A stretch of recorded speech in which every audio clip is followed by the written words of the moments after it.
minus 20 seconds.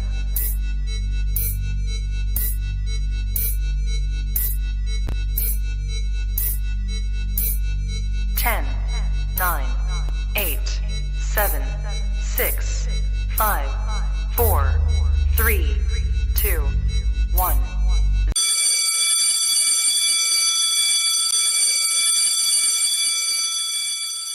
So it begins. Baby, I don't give a fuck who's on this show, bro. Kylo all day. I don't give a fuck, bro.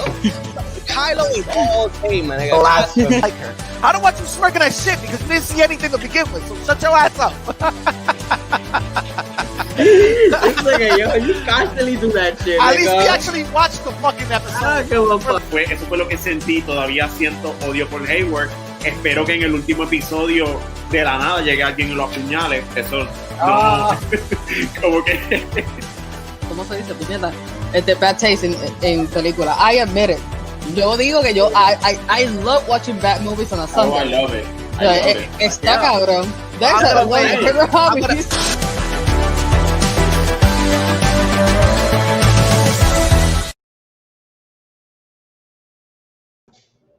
What is good, world? This is your boy Lex. This is the After School Club, the best geek podcast in the motherfucking multiverse. And as always, I'm here with the crew. I'm here with Megs and Sally. How's everybody doing? All good. Fan-fucking-tastic. With diabetes.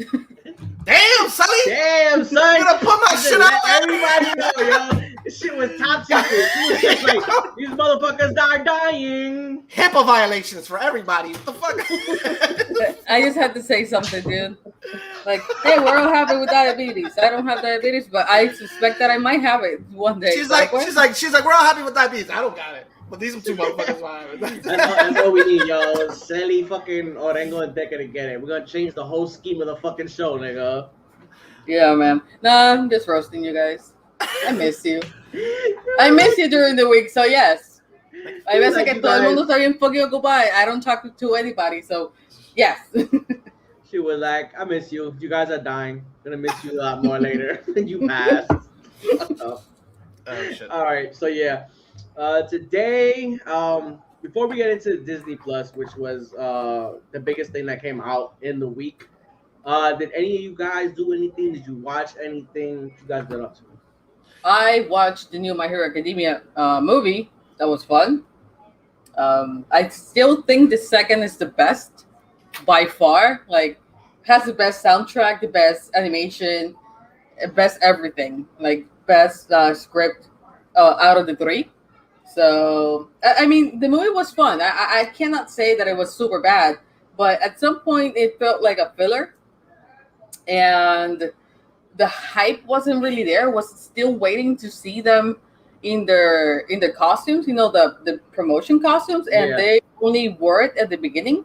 So, and I'm only saying this as a minor spoiler, because if you think that there's gonna be like a huge fucking like reveal of their costumes and they fighting in them and whatever, nah, that's not gonna happen.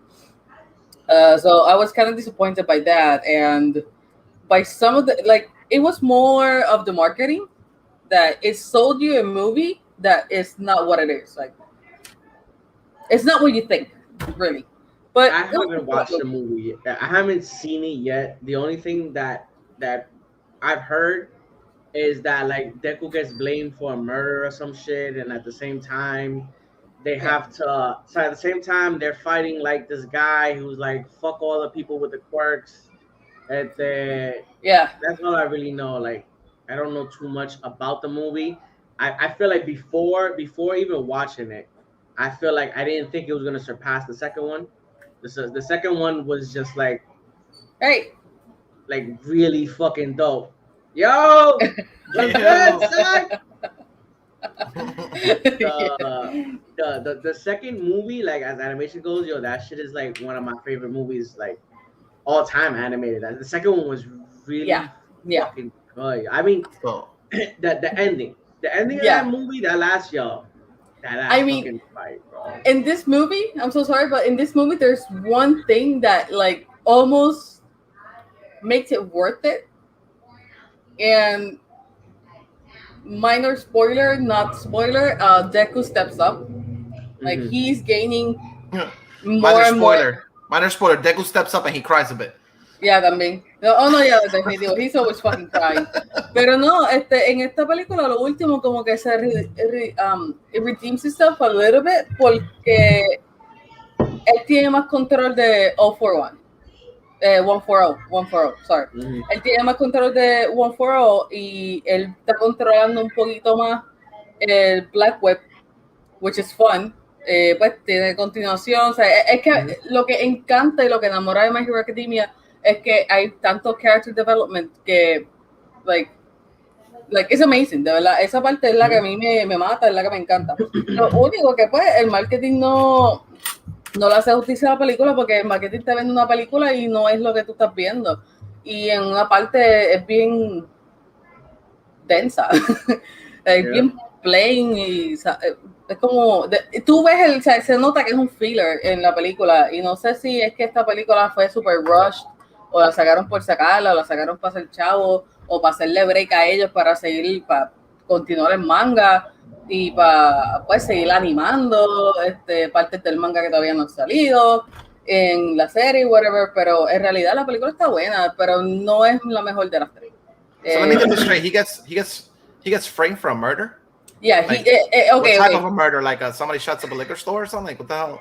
No, lo que pasa es que la premisa de la película es que ellos tienen que parar un atentado terrorista en todo el mundo al mismo tiempo.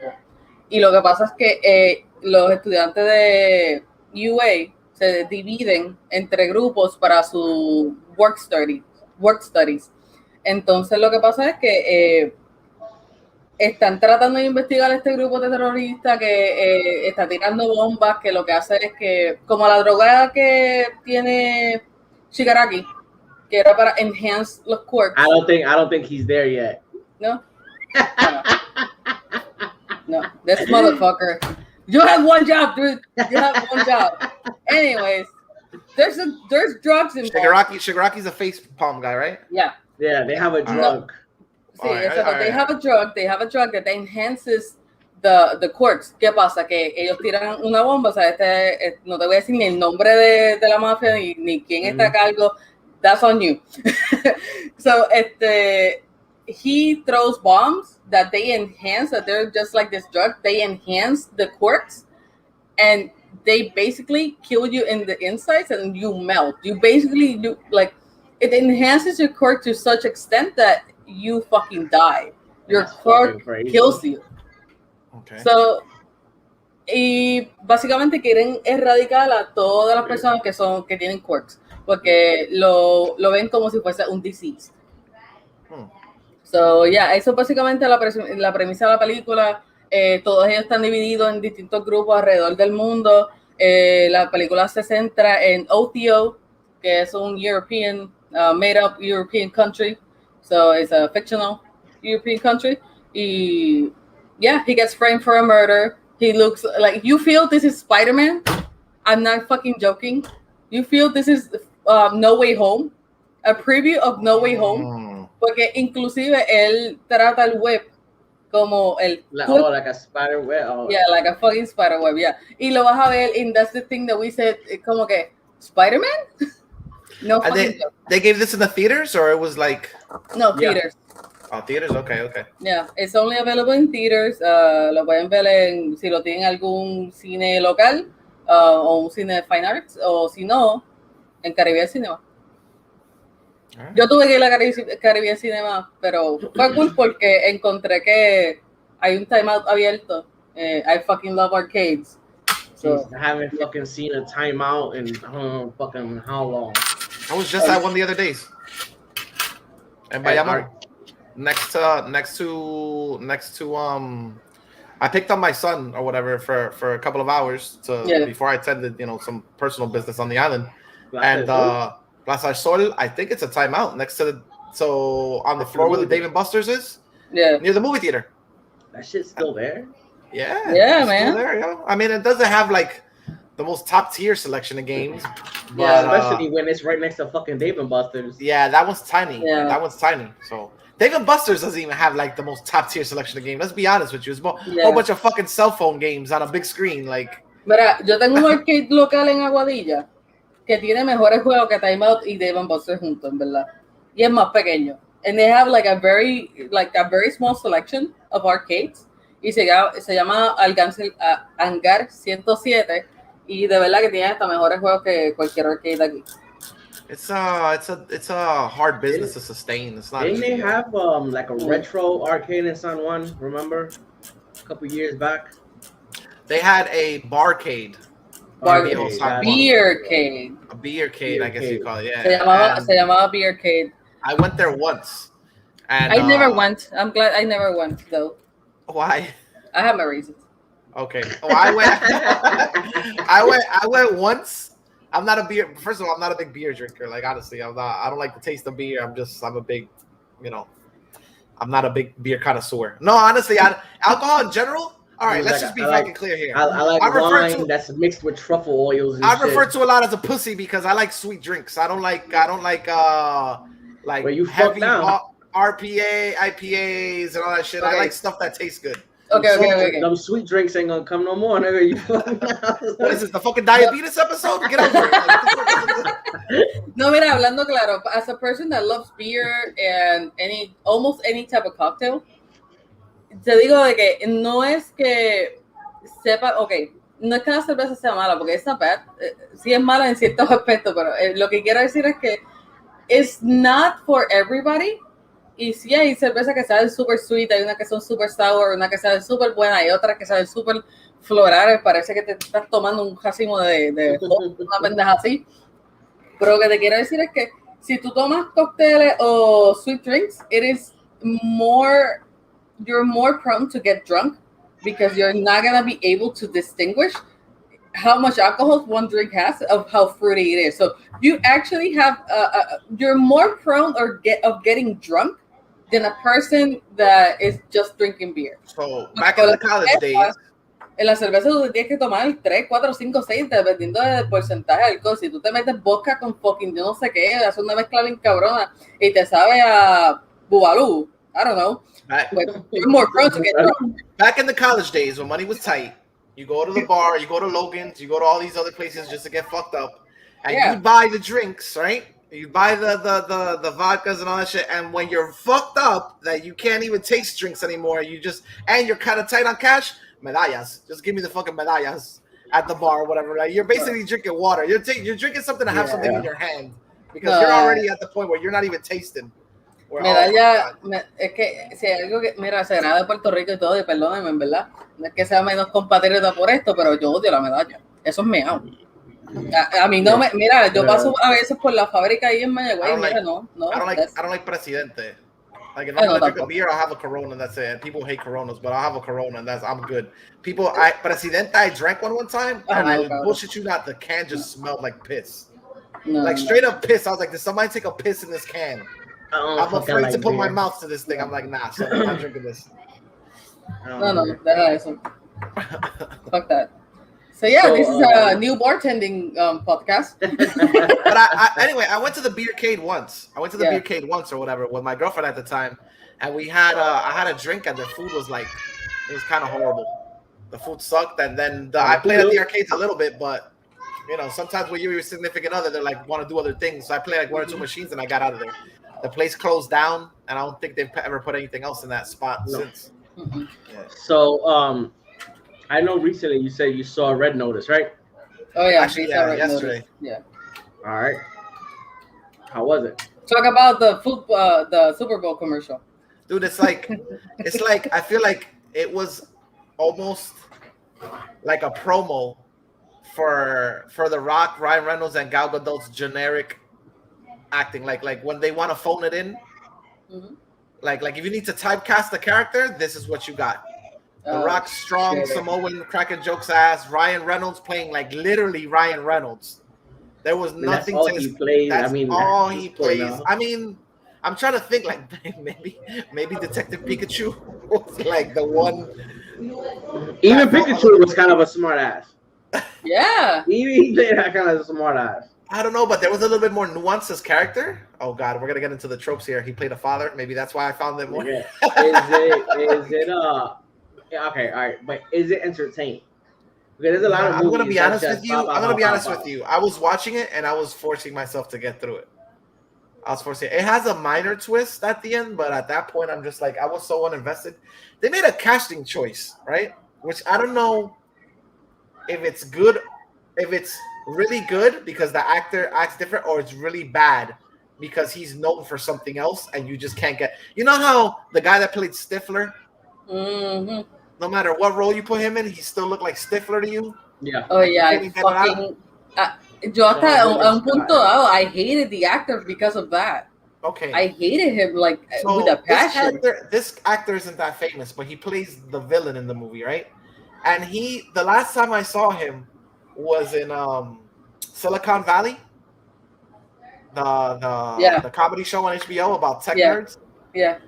He played like a venture capitalist that was like such a fucking asshole, like so disconnected from reality and all about money that like that has to be his defining role. Honestly, I didn't know what you call it. I thought that Gal Gadot was the villain. Well, spoilers. Thank you. Spoilers. He's in this movie, right? And he plays. All right. So there's a scene in Silicon Valley where he's basically walking around, like telling everybody without knowing them if they fuck. He's like, "Oh yeah, this guy fucks. Look at this guy. Am I right? This guy fucks." And he's like, "This guy doesn't fuck." That's his whole thing in that one episode. Is mad funny because the people he doesn't know, he like nails it like right off the bat or whatever. It's very funny. So while I'm watching the movie, I'm just looking at him and all I can think about is that, like, oh yeah, he's gonna be like, this guy fucks, that guy fucks, this guy fucks. Like, it was so weird to pick him for the villain, the actual villain, and to give him like an English accent. It was so fucking weird to me. I couldn't get over the fact that I was like, and you know what the crazy part is? I was like, he's kind of pulling it off. He's kind of pulling off the accent or whatever, but I just visually I can't see him as an imposing villain. This guy's MO is like he literally strangles people to death. I'm It's his trying. calling card. I'm trying to fucking look right now. Eso no suena como a un plot de scary movie. Dude, I don't know. This movie in general, like, okay, the action scenes were pretty cool. It's a Michael Bay film, right? Is it? No, I it didn't know isn't. that. I'm not sure. Maybe we're confused because last podcast we talked about that other Ryan Reynolds movie that they made something six or eight on the or whatever ground the or some shit. and that was a Michael Bay movie. I'm not sure. Anyway, point is, this movie, like, the action sequences are pretty cool and the comedy's like all right, but No, it's not a Michael Bay movie. they're all playing their archetypes like to the T. There's nothing new here. The guy from what I'm seeing, the director of this movie is also in the movie.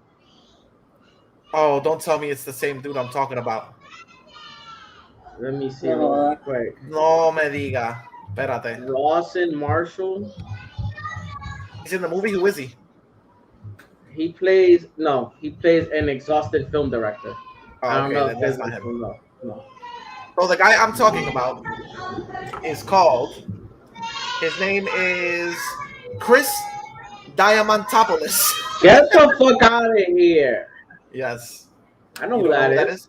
You know who that is? I know, but I don't know him from what you know him from. I know him from The Office and some other little shit. Okay. Well. Oh, Wow. this bitch from Umbrella Academy is in there. Yes. Ritu Arya. She's gorgeous as ever. God bless that woman. Oh my God. So good looking. Wait. Is I know that guy from The Office because they Wait. what's she's it called? from Umbrella? Espérate, ella, what? Which She's one? she's in the second season of Umbrella Academy. Rita Ritu Amaru. Arya. Oh, Ritu Arya. yes. Ya la iba a buscar, pero oh my God, But yeah. that guy, that guy tried to get with Pam in The Office. All right. Well, he plays. The villain roles. I don't know. I couldn't believe him as a villain in this movie. He plays the douchebags really well, though. So, other than that, the movies. I mean, it's like action-packed fluff. There's nothing really meaningful to see here, and it was like I told Sally, it felt like a super long Super Bowl commercial. Like I was expecting at the end to be like Miller Cold Brew. Yeah. Complete your action sequences for days. Like it was cool. Does anybody know if that movie made any type of money? 'Cause I know I it was in kn- the movie theaters last week. But Vale. it was a short run though, right? It was like 2 days or Yeah, some shit. limited release. I think it was a week. At least I think here it was a week. Diablo, that movie was budgeted at $200 million? That's What cheap. the fuck? I mean, pretty it's cheap. probably gonna give Netflix some numbers. I laugh because like that movie, I think maybe I'm talking shit, but maybe like 90% of it is probably on green screen. It's The Rock, Ryan Reynolds, and Gal Gadot. That shit is gonna bring fucking followers to Netflix. They made a joke. They made one joke, and maybe I've seen other pages cover it, but they made one joke that I had to Google to see if it was true. They make a joke about Vin Diesel having a Cats audition tape, and it's somewhere out in the internet. And I bet my ass that that's like one of the top Google searches this week. Oh, fuck. Did you see that post that he put? What post? Tell- About he wants to tell- rock back? Yeah. Okay, That apparently. shit seems so weird. That it felt so cringy. That shit. Actors, bro. You could have just fucking called them. That's what I'm saying. Like instead of just sending a person a message, he was like, "Let me put a public post so that everybody can see that I'm the one trying to mend the fences and shit." Not even that. So that if he doesn't come back, people can blame him. That's why I'm trying to mend the fences. So if this nigga doesn't come back, nobody can say that this shit wasn't me. That is too funny. You remember the whole beef that happened with The Rock and Tyrese? Yeah. Nigga, that shit to this day, when this nigga comes off the airport and he has Tyrese's CD, I just heard it. I gotta say, whew, biggest piece of dog shit I've ever heard in my life. That shit to this day, when I see him say that shit, makes me laugh.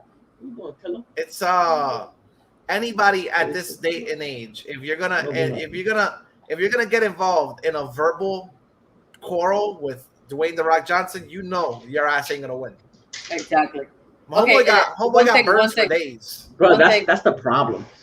Box office number. You guys are gonna laugh. What, 10 million? No. Negative 5 something. Coño, Alex, estás dando mucho crédito a la jodida película. Somebody bought a ticket. Apparently, and asked for a refund. Apparently, it struggled to make $1 million. Jesus Christ. It estimated that it made $7,000. 1.2 to 1.5 million dollars. I'm wondering how many movies did it come out in, because that's low. I mean, it came out the same week as Eternals, no? Yeah. Same day as Eternals. Fuck, that's rough. It came out the same day. Oh yeah, we had this conversation. I told you, I was like, that's a dumbass marketing move. Like, Yeah, why? it came out the same day as Eternals, but it's still like the Rock's shittiest movie is gonna make money.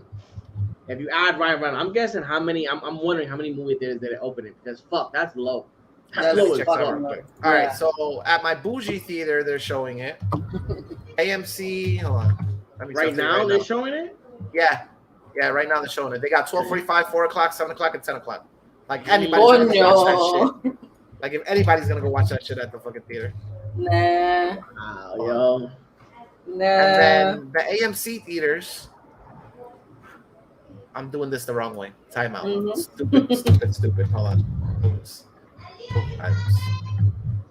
Watch like a pop-up come up that says like, dumbass, you can watch it right now on Netflix. All right, so Cinemark theaters are showing it. iPic theaters are showing it. There's another theater near me in Wellington. They're showing that. Cinepolis Luxury Cinemas, which is like bougie ass cinemas as well. They're showing it. So, there's a lot of places showing it here in Florida. Damn, son, a mill. God damn. Even a place called Flippers, where they're like a mom and pop theater in Hollywood, Florida. They're showing it too. That's what I'm saying. You would think, okay, this is a movie with The Rock. That no matter how bad. Okay. Time out. Sully, check if Clifford made more money than them. Clifford probably made money because you could only see Clifford in the movie theaters. I wouldn't doubt that it made more money. Ain't nobody gonna watch that shit. I saw it in the house with the girls, but the girls love that shit. 22. 22 million? I'm not fucking joking. 22 million. I wouldn't have done it, bro. Clifford, the girls love that nigga. I streamed Clifford while I was talking to Georgie. I'm like, look, they watching your movie. That's not even a. So Red Notice at the theater is not even a bomb. It's an embarrassing bomb. It's like a fart. In the Es que fucking movie why, theaters. es que si tú lo vas a release en la plataforma más grande de streaming, ¿qué carajo te hace pensar a ti, oh, I'm gonna do it in theaters too? Like, But you're not I'm gonna get your money's wondering- worth. I'm No, you're wondering not. if it's considered a bomb. Es que ese es el problema because you're releasing it in the biggest streaming service. That's what I'm saying. I'm wondering if Netflix considers it a bomb. Like, I don't know what their projections was, knowing that the movie was gonna be completely free the week after. So in the grand scheme of things, hold on. Just because that's what everybody likes to do nowadays. Bueno, Give me free. a moment. Espérate. We have to say always like this, like it's free to watch. Para mantener la costumbre, Yeah, vamos a mantener la costumbre. joder, Red Notice has a 39% spoiled on Rotten Tomatoes and an audience score of 92%. Told you, bro. Man, Bro, Wow, I don't know. to this day, of all the movies that are coming out, I think the highest grossing movie is Fast 9 for like these past 2 years. And I think on its tail globally is Venom 2. They're saying that Venom 2 probably by the end of this year is gonna pass as the highest grossing movie in these past 2 years. People love it, son. People love it. I don't. By the way, it sets up a sequel, so What, Red Notice? yeah, it literally sets up a direct sequel. I saw, and they're probably gonna get. I saw a Netflix movie this week that also had like a little twist at the end. It was the cowboy one, Harder They Fall. Okay, what did you think about it? I like the movie. I like how you call it. I like as you guys know, I'm not a fan of cowboy movies, but I like the shots. There was like a lot of shots that felt a little different, more towards the beginning of the movie than as you go in. It's stylized. It has a style to it. The way the action comes out and everything. The story is just average revenge plot. Somebody kills somebody, so somebody's looking for the person. Like you've seen it countless times. It's produced by Jay-Z musically, so you already know. I was like all over the fucking soundtracks nuts. I was hanging off that shit hard. yeah. There's characters that I really like. My favorite character in there was Lakeith Stanfield's character. Fucking guy from the guy that plays he does the voice for the Black Samurai shit. Yes, And, I know what you're talking about. His character was my favorite character. I like his character a lot. He does There a you lot go. of shit recently where he comes out being like the favorite character. He's like my favorite guy. Idris Elba is Idris Elba. That's my nigga. So I'm a fan. I'm Elba and Momoa. I'm on those nuts all day. So you can't go wrong with Elba. How about Majors? Was he good? Majors does good. I like his character. I like his acting and shit. So he plays, from what I could understand from the trailer, he kind of plays like a sheriff, right, or a cop or a bounty hunter. No? Okay, all right, never mind. They're all criminals. Oh, The only difference is that Majors, in the sense, is like Robin Hood, but he steals from thieves, but he just keeps the money. He doesn't give it to the poor shit. So he only see Robin Hood then. he steals from like the He steals from the thieves and gives to criminals. himself. All right. He's just a salty bitch. the rich criminals and shit. His whole thing is that he's like looking for Idris Elba. Idris Elba wronged him when he was young, and Idris Elba was supposed to go to jail. Like, it starts off, you see the trailer that he's getting transported. Mm-hmm. He's released, and that's where all this shit starts. Like he's like, I'm never gonna have my revenge, so I'm just gonna chill or whatever. And then he finds out that he gets released, so he's like, all right, fuck it. Before anything happens, I need to be the one to kill this thing. So it's basically him looking for Idris Elba. Idris Elba is kind of trying to build a town in the Old West where everything is black owned. And he's literally trying to build his own town where he could be the sheriff. Is this in Tulsa? I'm I'm not trying to be funny. Maybe it's like they're trying to make like an origin story for Black Wall Street. I don't think so, but that's basically what he's trying to do. Okay. He's mad ruthless. At the end, there's a twist between their characters and shit. Um, so like it doesn't. You never feel necessarily sympathetic for Idris Elba because Okay. he doesn't give his spiel until like literally like the last 10 minutes of the movie, and even at that point, it's not enough to be like. I understand why you was doing the way you was doing.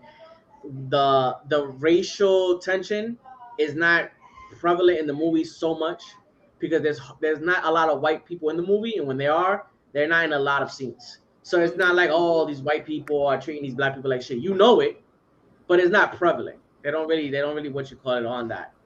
Exacto, que The no, they don't rely on it to tell you the story about no, black no. people. It's funny because I'm looking at the movie and it feels like to me it felt like a Elseworld story because I'm like why is so many black cowboys? I didn't know there was that many fucking black people like But just. they were. But I'm talking about like obviously there was black people in America, but I'm talking about like running so freely, like just doing whatever they want, owning businesses, owning brothels, singing. It felt like a really cool story that for me felt a little imaginative because at least I didn't think that that's how it was in those days. You see white people, but you see communities of black people owning businesses and shit, which looked really cool. And the way like a lot of the characters are really cool. There's this kid that he played the Blue Ranger in the Power Rangers fucking reboot. Yeah. Oh, the He- reboot. Okay. Yeah, he's in it. I liked him. His brother in the movie is this actor that I forget his name. He's been in a whole bunch of shit. He was in X-Men First Class. He was the only black guy in the fucking movie. Yes, I know what you're talking about. Isn't he from the vampire movie too? He's in Twilight. He's in the first Twilight. Twilight, yeah. Also the only black person in that movie. He's in the fucking movie. He's the Blue Power Rangers brother. They're both in a gang with Jonathan Majors. The Blue Power Rangers brother in a western.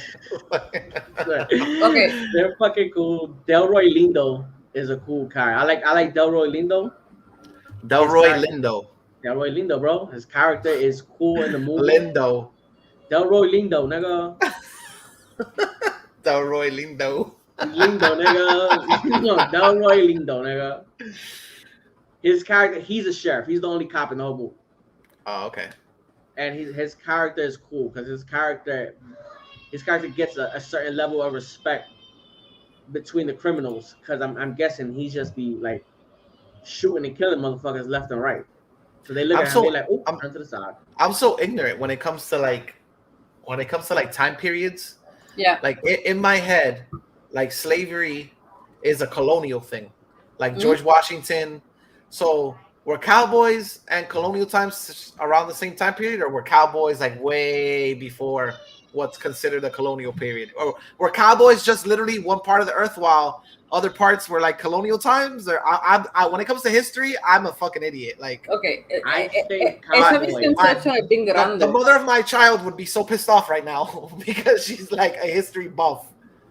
If I'm not mistaken, I think it was 18 something when they had the Emancipation Proclamation, when they had the Civil War. That's when slavery was abolished.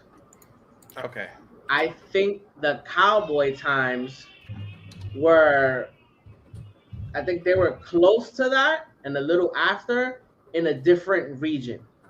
So it says It from wasn't the in the 13 colonies. So from the 1860s to the 1890s. That's what I'm saying. It wasn't in the colonies like Boston, New York, like North Carolina. It was, I think cowboy started when they started going to California for the gold rush. And they started to build trains. As they built trains to go to the other side of America, they started popping up these small towns. There's a history buff right now that is probably like, if he's a male, he's punching himself in the nuts. If he's a female, she's probably like ripping off her titties because like this is probably rage inducing to somebody who actually knows about history. I have facts. The cowboys started popping up by the late 1860s, like Miguel said, but it was around the same time where slavery was abolished. So That's you right. have those parallels. It And was- another it was thing, emancipation.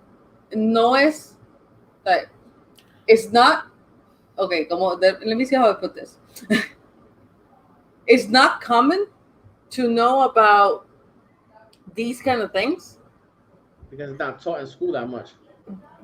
because of that, and because they basically when it happens, you only hear from it's like word to mouth kind of thing, word to mouth kind of facts. Porque yo les he enviado a ustedes un link en el private chat, es de un video que vi hace poco. El video es de Bailey Sarian. She talks about crime, like true crime shit, and she's doing a whole podcast series about dark history. Ella ha hecho dark history about cómo fue que se hizo los primeros anticonceptivos, meaning pregnancy pills. Ay, Dios mío. I don't use them because, pues, por obvias razones, yes. Birth control, birth control, thank you. pill. Como yo no estoy pendiente de esa mierda, pues se me olvida hasta el jodido nombre. So, maravilla. I'm a woman, I should know this, pero bueno. El birth control pill, cómo lo hicieron aquí en Puerto Rico, cómo está atado a ciertas cosas que son I've heard about that, right? Eugenics. Didn't they use people in Puerto racism. Rico? Didn't they use women in Yes. Puerto Rico to test those birth controls, and it caused Yes. like massive birth defects in some human beings? Mass defects, y lo que hicieron fue hacer mass birth y bueno, en algún punto dado, people were giving birth like crazy, pero llegó un punto dado que la población de nosotros se redujo a tal nivel que todavía no nos hemos recuperado en cuestión de la data que se ha presentado. Pues ella hizo un video o un podcast sobre The Rosewood Massacre, que casi nadie lo sabe. Eso fue una masacre de a whole black community, o sea, whole black town. Y lo que quiero decir que no era inusual ver towns the black communities prosper so much that white people got so envious and so angry that they attacked them, they killed them, they erased the whole fucking town. Y pues, yeah, so que no es uncommon que estas cosas pasen. Pero lo que es uncommon es darse cuenta que esto sí pasó y en qué momento pasó. So yeah, that's what I wanted to say. Quiero tenerlo. So around what year more or less was the whole birth control thing? I'm just trying to like create a time period in my head where all these things correlate. What happened? The birth control didn't happen in how you call that during the time that we're talking about. I know the cowboy shit. They were black people that were free already by the time slavery was abolished, because in the Revolutionary War, if you were black and you joined the army or whatever, if you lived longer than 6 months and fought, you earned your freedom, and then after that you started getting paid. But they were still slaves. That wasn't until Lincoln came in, and when the Civil War happened, he made the Emancipation Proclamation, and that's when Africans started getting free. 1955. They began doing the clinical trials that recruited the poorest areas of San Juan and other cities beginning 1955. So yes. Yo, let me tell you something. Yeah, people come to this podcast and you actually learn shit.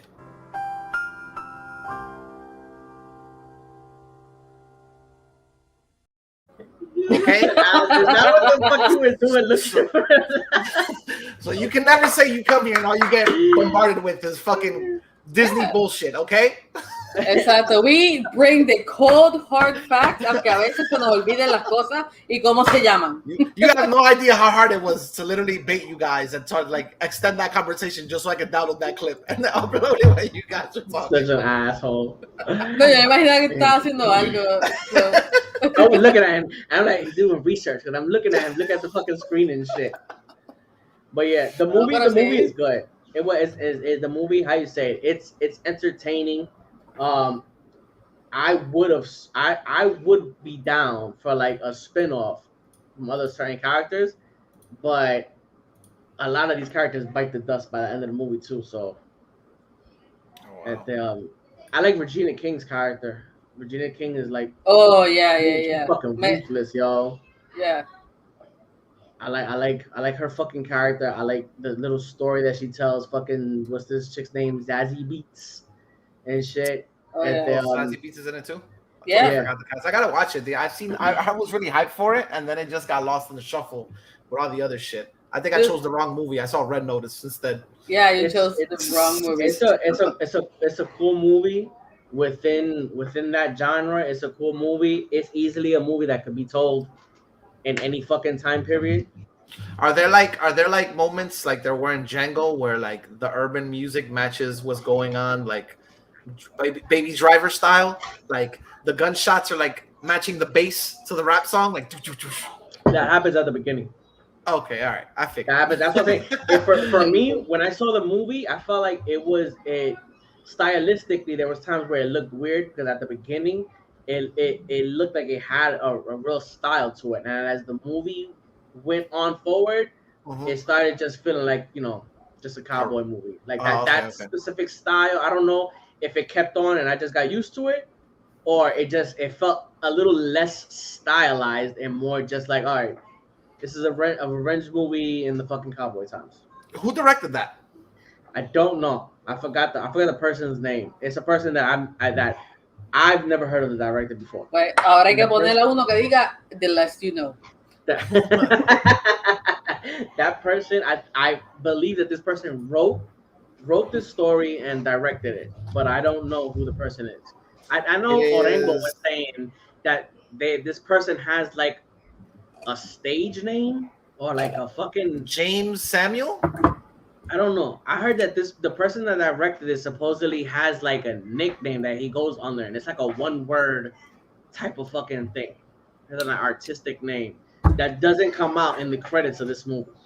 But he looked for him in IMDb or something, and it came out with like some weird The Bullets? some shit like that. It was some shit like that. He's also a songwriter. I mean, then that goes, I guess, along with the movie because, like I said, at the beginning, I really fucking dug it. But yeah, you'll see the twist at the end. I didn't see it coming until they started talking. Oh, I It's see. one of those things I that see his musical credits. He Wow. worked on The Great Gatsby. Mm. He wasn't worked that on The Great also with Jay-Z? Yeah. Yeah, right. But then yeah, like it's one of those things that twist. Once you start hearing that conversation start, then you're gonna guess where it's going. But beforehand, there's really no inclinations of any like you have no ideas about what the fuck that twist was, and it's not it's not nothing crazy, but I thought it was cool. It was alright. Anyway, so yeah, let's start getting into Disney Plus Day. I think Disney Plus Day. I thought you were gonna put up like a slide or some shit. No, Yeah. I was like, let's talk about Disney Plus Day. I didn't have time to do no fucking slides this week. Bless you, baby. Okay. Sad. Yeah, that's your homework, mommy. Can I do it? Yeah, you can cut it all day. Do you think? I want to cut over here. Okay, you can cut that, baby. Go right Yeah. to the sheet. Did Don't worry about that? It's not my blanket. Do Cool. your thing, baby. The fucking the Disney Plus thing. Yeah, you're doing good, baby. I'm scared. You don't gotta be scared. You got it. Go ahead. Disney Plus Day, right? I thought that it was it's an expo, right? It's not a convention or nothing. It's a conference expo / whatever It's it a was. showcase. It's a showcase. Exactly. I thought it was a cool showcase. I think, like I had told Miguel a while ago, I think it's a little unfair to compare it to Disney fandom because they both have certain limitations. Mhm. Disney fandom is strictly just Disney, and even though they have Marvel within Disney Plus, it's strictly just the properties that are going to be on the channel. There was no talk about anything in the movies. There were a lot of things that I liked that were not Marvel related. Mhm. I think, and I guess it's the joke that's going around. At least the Marvel related materials, a lot of it was just the logos, like Yeah. just the pictures. Like Secret Invasion, they showed one picture of Nick Fury. Like I guess a lot like DC, the stuff is not completely edited, so they might not have enough footage. The Moon Knight shit, the She-Hulk was very, very short. I don't know if they're shooting when it comes to She-Hulk, if they're shooting for the tone of the show, it how you say it, from what I'm thinking, what I believe is supposed to be like not so heavy in the Law and Order, but it's supposed to be something like that. It's supposed to be like a drama where she represents people with powers and shit like that. Yeah. And fucking Moon Knight, I don't think that the teaser that they gave for Moon Knight made me any more excited than I already was for the show. I don't feel like I'm more hyped. I don't feel like after seeing that I'm like, oh shit, I really got to see it. I was already hyped because fucking Oscar Isaac, and it's a character. It's a character that has dissociative identity disorder is what it is. So it's going to be a character that I think is going to be unlikely. Oh, fancy! Look at you, educated yourself reading that shit off of Google. Yeah, you could have just said multiple personalities, but dissociative identity disorder. All right, check you out, bro. What you think? What you think? You an engineer? You the only thing that only one knows words, nigga? What you think, son? I have a degree too, man. I know exactly. I have a degree too. I got my diploma. I know what I'm talking about. I'm like that verbology of it, nigga. Wait. Are we the smartest podcast out there? Oh shit! Now we got a new. Now we use big words now. So now we're the best geek and the most smartest. Hey, we'll go in order. Before we get to Marvel, we'll start with Star Wars. The only thing that they showed Star Wars, and I might be mistaken, but the only thing that really talked about was Kenobi, no? They showed a sizzle reel for Kenobi, which was like and Boba Fett. Did they really show? But did they show anything? Did they show Boba Fett, or did they show the documentary for like the documentary? Yeah, it was about the documentary show, but like as new shows go on, they really didn't discuss anything. That's the route you're gonna go. I'm surprised. Oh, maybe you're saving that for last. Okay, because in what they really showed first was that slight little image, that teaser of what you've been waiting for. No. But that's why we're not gonna get into Marvel. We're gonna go with what they showed the little bit of was like Star Wars, and we'll talk a little bit about the other shit. We're gonna talk about the Disney Plus as in its entirety, not just the Marvel. We'll talk about a couple of shit. Okay. Star Wars. I wanted to see more. I thought they would have had more. But yeah, it was the sizzle reel, some concept art. From what they say, this fight between Obi and Vader is supposed to rival the fight in Return of the fucking Revenge of the Sith. Yeah. For me, as Star Wars goes, that's a high bar. For me, lightsaber battles and shit, that's a high bar to go to. What do you mean, like high bar? But like, are you talking about like emotionally vested, or are you talking about like the actual action sequence, or are you talking about what the battle meant to you? Like, I'm talking about what the battle meant to me, but I'm also talking about choreography wise, how long the battle lasted. It wasn't like a quick 2-minute ding ding ding. Like it wasn't like what, at least 10 minutes between Yoda they were fighting. I think they were flashing. Yeah, they were flashing between them. So the actual choreography was like, I really like. I'm a big fan of sword fights. So I thought that shit was really dope. That's taken away, the emotion of what was happening in them. So it's these two characters that by now in pop culture, they're like, they're already legendary. They're these mythic beings, Obi-Wan Kenobi and fucking Darth Vader. They've never said, at least what I've heard, they've never had an inkling of them returning to have an actual fight. So I think it's going to be a scene when that finally does happen, that me as a fan, I'm very excited to see that fucking fight go down. I just wish they would have had a little bit more to show now by now. What do you guys think about it? You want to go first, Sally? No, you go first. So there's a couple of things with all these announcements. All right, we'll start with the Star Wars one, like you said, the Obi-Wan Kenobi. And now that we have it basically confirmed that there's going to be a throwdown between Darth Vader and Obi-Wan Kenobi. My fear is in the retconning process, because let's be real, I'm glad Olego's not here today to fucking bash that in. And the retconning process, which is what they're doing, they're retconning the shit out of the story. Mm-hmm. I'm afraid of how they will do it to make it match up with what we already saw. Like you can't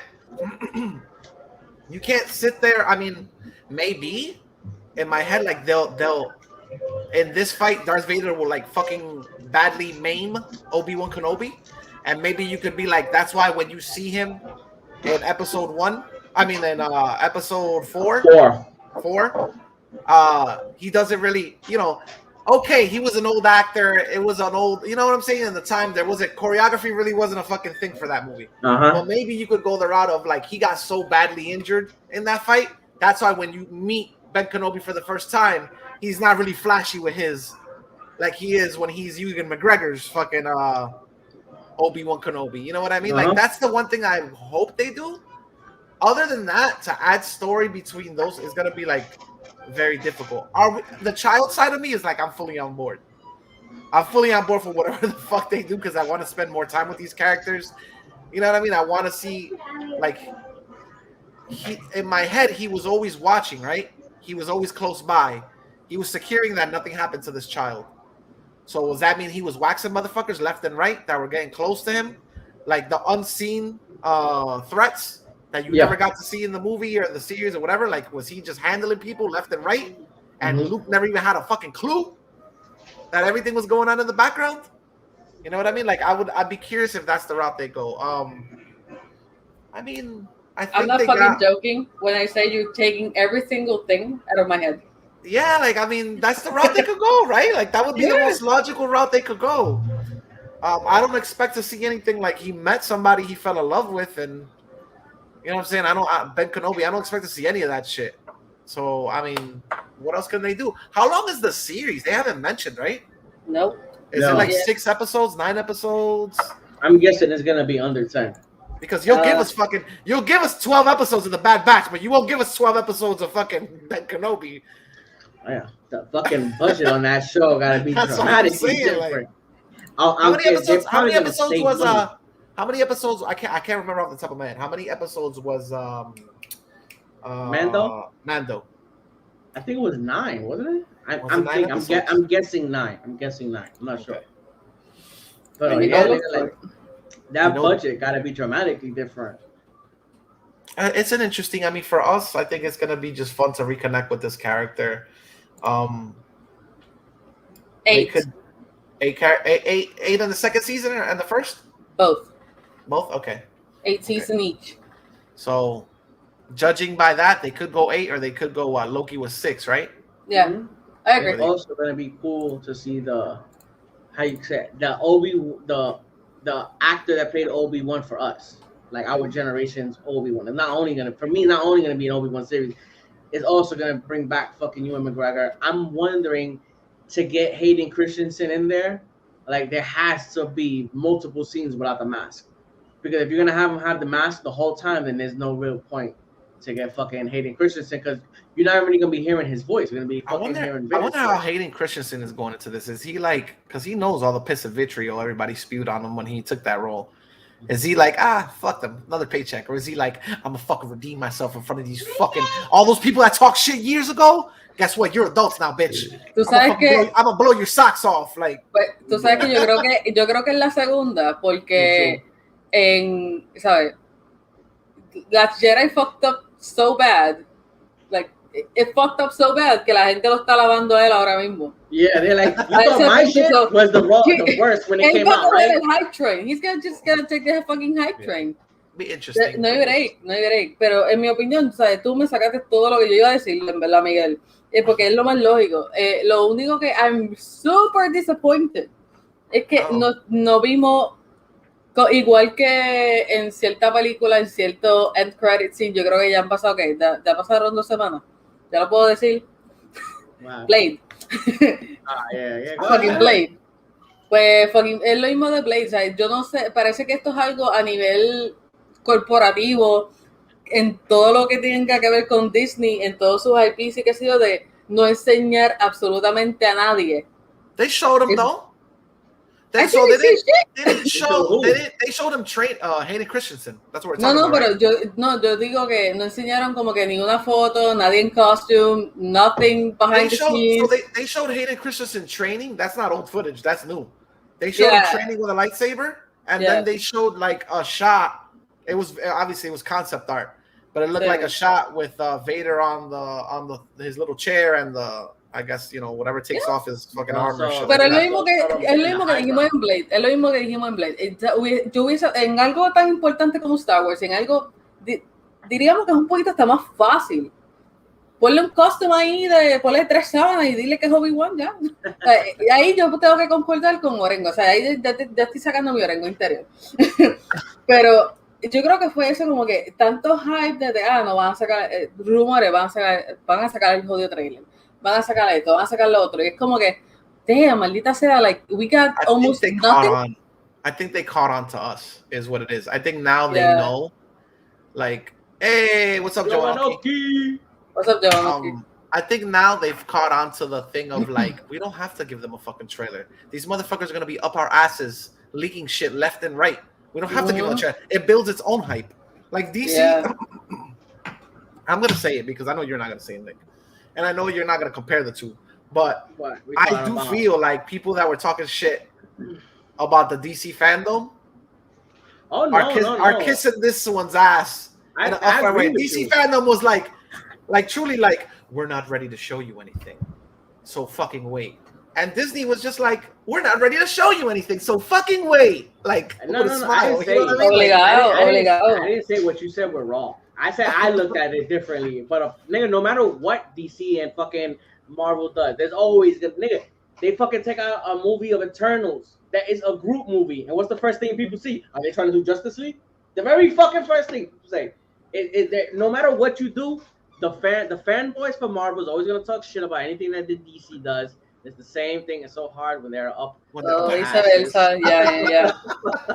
No, pero mano, I mean, I feel a little bit disappointed porque tanta mierda que they have everything under, like, I know they have everything under wraps, pero no, que si ya terminamos de grabar Boba Fett, pues puñeta, sácate algo, no me des un fucking otro documental más. I love documentaries. Y hasta yo estoy diciendo, enséñame otra cosa que sea un cabrón documental. I think they know it already. I think they're like, we don't even have to fucking put money into a trailer. We give, you know, we let Fulano that works on the set, let somebody pay him to leak the littlest detail, and it builds up hype, and it builds up hype, and it builds up hype, and it builds up hype. And save the trailer for the closest you can get to the date, and that's it. I think that's the formula all the companies are using now. I think it was also like, if they were gonna go that way, then all of this shit was unnecessary. Because at least as far as that's my point. As far as Marvel goes, because there was a lot of other shit that I like, but as far as Marvel goes, it was like a retread of what they said last year. We're giving you Secret Invasion. I believe that sizzle reel for Obi-Wan Kenobi, that shit was shown at the Investors Day. That's what I'm saying. Yeah? There was like we found out tidbits of new things. What's new? The Spider-Man, the Marvel zombies, but like a lot of the shit that they already had talked about, they talked about that same exact shit last year. We knew the Groot shit. I am Groot. We knew that already. The fucking Guardians of the Galaxy holiday special, we knew that already. Secret Invasion, we knew that. Ironheart, we knew that. Like, none of that is new. And then on top of none of that being new, they worked really hard on those logos, bro. Cut the bullshit. They worked on those logos last year. All they did was we didn't have a little metallic heart next to Iron Hearts. Yeah, bro. I mean, watch out. Appreciating all the graphic designers out there, because they're my boys and girls. You know, I'm in that group because I'm also a graphic designer and shit. But damn, they're milking that shit. Like, build new stuff. 2 years. Literal. Like from what I'm saying, Disney. This is what I'm talking about. This is why I told Miguel what I was telling him, that apart from Marvel, there was a lot of shit that Disney Plus showed. They have a new show with fucking cars. They have the fucking Spiderwick Chronicles. They got a Tiana show. They got fucking Baymax. They got Hocus Pocus 2. Willow. I marked that hard for Baymax. I'm sorry. When I saw the actual footage and that trailer, I was like, oh my god, they're gonna fucking do it. That's what I'm saying. We have to talk about Disney Plus as a whole. There's a lot of shit that had nothing to do with Marvel. And like I told you before, I'm a big fan of National Geographic. There's a lot of things I showed. But there was a lot of things that had trailers, that had like a lot of footage. But then Marvel kind of felt like a letdown, because there was so much other shit that they had fucking footage of. They even something small, Andy Samberg and this fucking person talking about the fucking Rescue Rangers coming back. I fucking like Rescue Rangers. I'm gonna see that shit when it fucking comes back. The thing about the fucking Beatles, that one actually had me interested. The whole the Beatles raw footage. Yeah, bro, it was funny. Let me talk to you about that shit. Okay. Let's talk about that, because yo adoro mierdas así. I love shit like that. Yeah. I'm not an artist. I'm not a performer by any means of words. But to take this fucking like renowned band, right? And to show them like this is how their jam sessions were. They weren't even singing anything. They were just phonetically cacophony, just blurting out fucking noises, and that became a song that like sold millions. I was like, I want to see this fucking show like tomorrow. I want to. They weren't even saying anything. They were just like, they were sounding fucking phonetically sounding shit out, and I was like, that's a jam session. Okay, that's what I'm saying. That's what I'm saying. I don't doubt what you said. That of course. The showcase within the showcase was Marvel, but the Disney Plus for me, the event as a whole, I enjoyed it because I got a lot to see a lot of other shit that I'm really interested in. I just felt like it was a letdown. Spill it on the bed. Spill it on the bed. Spill it. Make a clip out of this. Spill it on the bed. Holy shit. Spill it on the mattress. Knock it over there. You go. Leave it unattended. Leave it unattended and spill it on the mattress. Perfect. Mano, tu cara y la mía fue fucking priceless. Yo, oh shit. And it's like one of those. It's not like a light drink like apple juice that it could kind of call. It's like a dark fucking diarrhea looking drink that shit will never come off the mattress. No, that shit once that shit comes in there, it's burned in there for life. Like, what the fucking madre. As opposed to what Nick said, I just like. Yes, there were announcements. I agree with Nick. Like, you got to judge the thing, whatever it was, because it wasn't a show. So the Disney Day as a whole, you do have to judge it on all its merits, all the other announcements. Yeah. But I mean, all anybody is ever gonna fucking remember out of that is the Marvel announcements, the Star Wars announcements. Equally now, see some of the Pixar announcements. That's all everybody's. That Nat Geo shit, I love Nick to death, but Twitter was not fucking anxiously waiting for the next Nat Geo announcement. I'm sorry. So no. I mean, it was dope. The things that they showed, it was dope. But I'm not gonna lie, that Chris Hemsworth show, that shit looks fucking fire. Yeah. It's like, yo, how many fucking situations, how many backdrops can you put Chris Hemsworth in where he looks sexy? Like, that's like that. That's the purpose of that show. Chris Hemsworth on the top of a volcano with no fucking shirt on. Chris Hemsworth on the top of the Himalayas with no shirt on. Chris Hemsworth in fucking 0 degree water with no fucking shirt on. Like, that's literally the point of that show. I was watching that show. I was like, this shit looks dope, but I know there's not gonna be a fucking large population of heterosexual males watching that shit. This shit is eye candy for the females and another part of the community. Like, straight up. And then it was funny. It was funny they plugged Will Smith's show like right after it.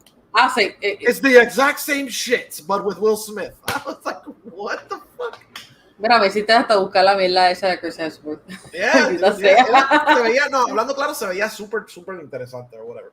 Como dirían las mujeres, lo están viendo por la trama. La trama. Yeah, y la trama donde puede la ropa. All I heard was la trama. You're talking about Chris Hemsworth, I'm guessing. Yeah.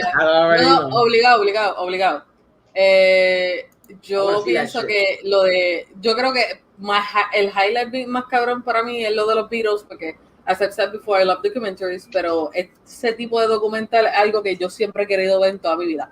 No es un documental donde te están narrando ciertas cosas que están pasando o que pasaron. No es con el propósito de darte una biografía, es el propósito de enseñarte el proceso creativo. Yeah.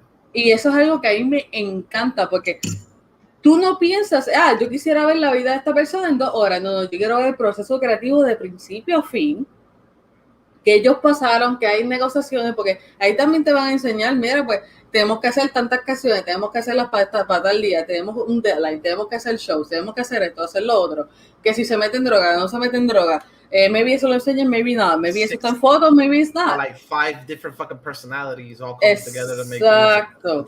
Las peleas, todo lo que conlleva hacer música, eso es tan... La gente se cree que hacer fucking música es, vamos a tocar 2... O sea, esto no hace reggaetón, pero esos son otros 20 pesos.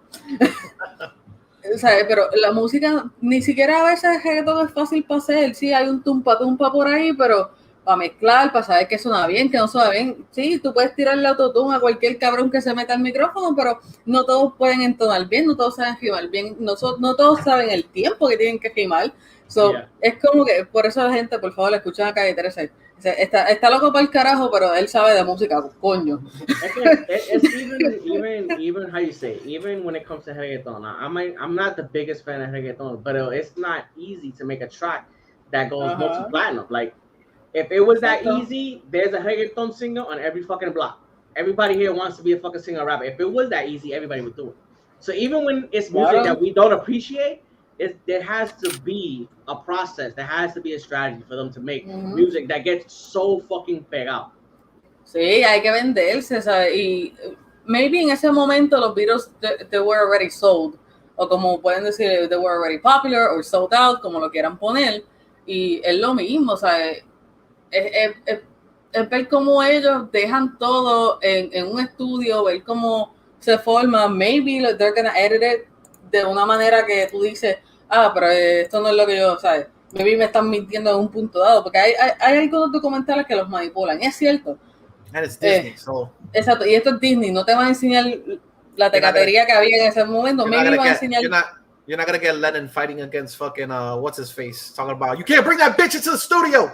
Get the fuck out of here. Sí, yo creo, vamos a ver. Ojalá y se atrevan. Porque... I know what they're not gonna touch. You know, when these people were making music, you know the amount of fucking acid these motherfuckers were dropping, the amount of drugs that they were using. None of that shit is gonna be shown in that fucking documentary. It's never associated. It's never associated. It's never associated with the Beatles. It's never like you never talk about. No. The Beatles have the cleanest. The yellow submarine. Are you? Yes, that's what I'm saying. But people never really delve into the drug use with them because they're looked at like the first boy band that went multi-platinum. You'll never get a documentary that's like, yo, we were so fucked up. Like, no, I know what you're saying. But music guys with diamonds. No, you guys stop. Go watch. No, vamos a parar el podcast. Ustedes van a ver Across the Universe, and you're gonna get high, and you're gonna get. I know. I'm saying that documentary. Exactly. You'll never see a documentary that literally paints them in a light where, like the fucking what a Freddie Mercury movie. The Freddie Mercury movie. They went extremely light with the sex and drugs in that movie. Extremely light. Like I wanted to see more debauchery. I wanted to see like Freddie Mercury like literally do lines of coke off a dude's asshole. Like, watch Rocket Man. I was saying, Rocket Man. I tried watching Rocket Man. But it was too much of a musical for me. I'm gonna be honest with you. I don't like. I'm not a big fan. I'm not a big fan of musicals. But for some reason, I like Rocket Man more than I like the Freddie Mercury one. I watched. I'm gonna be honest with you. I watched like it was on a plane. I love watching movies. If I fly on a plane, I love watching movies on a plane. It's some weird shit I got. Like I don't know why I enjoy movies more when you're on like a 3-hour flight to Puerto Rico. Yeah. But I watched the Freddie Mercury movie. I forget what the fuck is the name of it. Bohemian Rhapsody. Bohemian Rhapsody. All right. So I watched Bohemian Rhapsody on the plane, and I loved it. I just got pissed off because the flight ended before, like he was just about to go on the stage at the Live Aid, and everybody started disappearing. I was fucking pissed. I had to go watch it again in my house. Yeah. But on another flight, they had Rocket Man. Okay. Yeah, Rocket Man. Bro, I couldn't make it past the first 15 minutes. I couldn't. I really couldn't. I feel that. Dale break. I was like, musically and visually, this shit is just too much for me. And the other one played it so well, like the explaining the parts of their life without all the drug use. Yeah. That I was like, I really fucked with that movie hard. This one was just way too Rocket Man. There's a lot of alcoholism in that fucking movie. No, hay de todo. O sea, explican cómo él se metió a la droga, cómo él no puede morir, in and out. Is there any part of the movie that's not a musical? Like it just takes a break and there's actual acting? Yeah. No, yeah, of course. It's not just singing all the time. It's not Hamilton. No, it's not Hamilton. It's not singing that's how it started, bro. That's how it started. I was like, that's how it started. But there's parts where it's him. A lot of parts where him and fucking Icarus, fucking Richard Madden. Yeah. Okay. That there's no singing between like a lot of those scenes. It's just this nigga using the fuck out of him. This nigga's in love with his best friend, his co-writer and shit, his manager, and then that love is not steals everything. I'll watch. I'll give it a second shot today. I'll watch it today. But anyway, volviendo a Disney. that Hemsworth shit, I really want to fucking see that show. Did you find it funny? Did you find it funny how they threw the Will Smith one right after that? The thing like about Disney was like, and now for the urban crowd. No. This is the thing though. The thing with that is that, like I said, I'm a fan of National Geographic. Will Smith had a show before Chris Hemsworth. He already has a show where he was talking about it was specifically about, I think, different regions of the world. This one is totally different from the Chris Hemsworth show, because the Chris Hemsworth show is more about pushing the limits of your own body.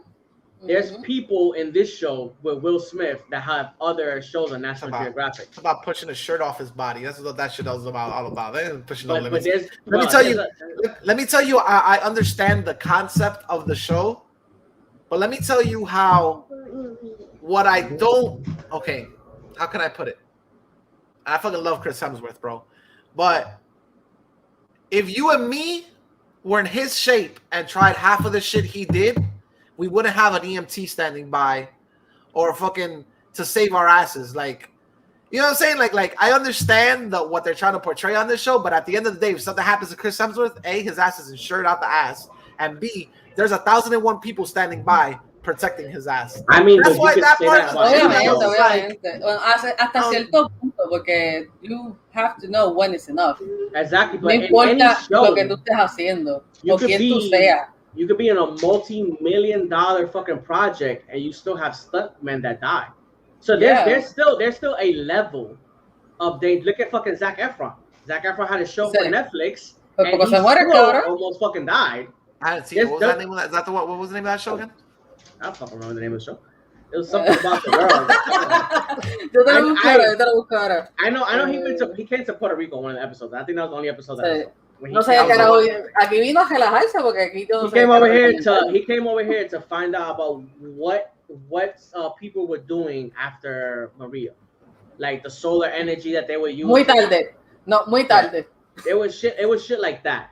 What happened was when they filmed it, it was very close to when everything happened, but when it was released, a bunch of time already had passed. But still, no matter what you do, there was always going to be a level of danger. But obviously, this motherfucker is the only character in Marvel that's getting a fourth film. They're gonna have all the. There's no Iron Man 4. There's no Captain America 4 with now. I think it's called Down to Earth and it's on Netflix. It's on. I know the Zac Efron shit on the Netflix. Zac Efron shit. Yeah, so they're always gonna Down to Earth with Zac Efron on Netflix. And when does the Chris Hemsworth shit come out? It just says 2022. Oh, okay. That's another thing. Yeah, my bad. Let's continue. Everything was 2022. They didn't release no dates. But again, it's what you call it. It's like the Spider-Man thing. They don't really need to release a date because if you're already hyped, you're hyped for it. You know you're gonna see it. The Will Smith show, I want to see that Will Smith show. A lot of it is because of the other people that I've seen on the show that they have their own shows. Like, yo, this is a Sunday afternoon watching this shit with my father. Ancient aliens and all that fucking shit. Like, me and my pops love fucking National Geographic. Yes, he loves Did you know that Darren Aronofsky is the one decorating? Doing the Will Smith. Directing Will Smith shit. He's also doing the Chris Hemsworth shit. Get the fuck out of here. I didn't know that. Yeah. Wait, what? Visually, I think it's obviously not like a movie, but visually, Darren Aronofsky is working with National Geographic on some of this shit. So, like, when you see, especially the Will Smith shit, that it's about the planet Earth, there's going to be shots that you're going to see that are going to look fucking gorgeous. Especially if you have, like, a 4K TV, this shit is going to look fucking phenomenal. That's what I'm saying. There's a lot of shit. There's a lot of shit that came out on this conference that did not have nothing to do with Marvel that me personally, I got hyped because I'm interested in a lot of that shit.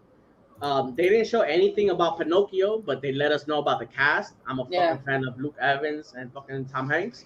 I wonder if they're hyping that shit more and they're giving more emphasis on their Nat Geo stuff because the whole Discovery Warner acquisition. They have to start, how you saying? They have to start promoting things that are not Marvel because nobody's gonna get a Disney Plus subscription strictly just for Marvel because there's not enough content that comes out. They have other shit that, from what I'm hearing, their subscriptions didn't go down, but they didn't meet the how you call it? They didn't meet the goal that I thought they were gonna get. They thought in a quarter they wouldn't get 10 million subscribers, and they only got 2 million. Well, it's a rough market too because remember, like, the numbers boosted up. I saw that on another show too. That's true that the numbers boosted up a fucking boatload because everybody was under quarantine.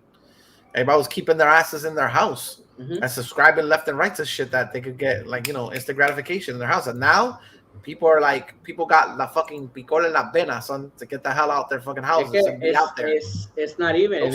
Those theaters, bro. Those theaters are filling up. For stupid shit. Over here, they're starting to fill up, but it's like I said, it's again, It's what happens when you when you compare Netflix to HBO Max and Disney Plus. Like no matter what you say about Netflix, Netflix gives you something new, at least 2 to 3 things new every single week.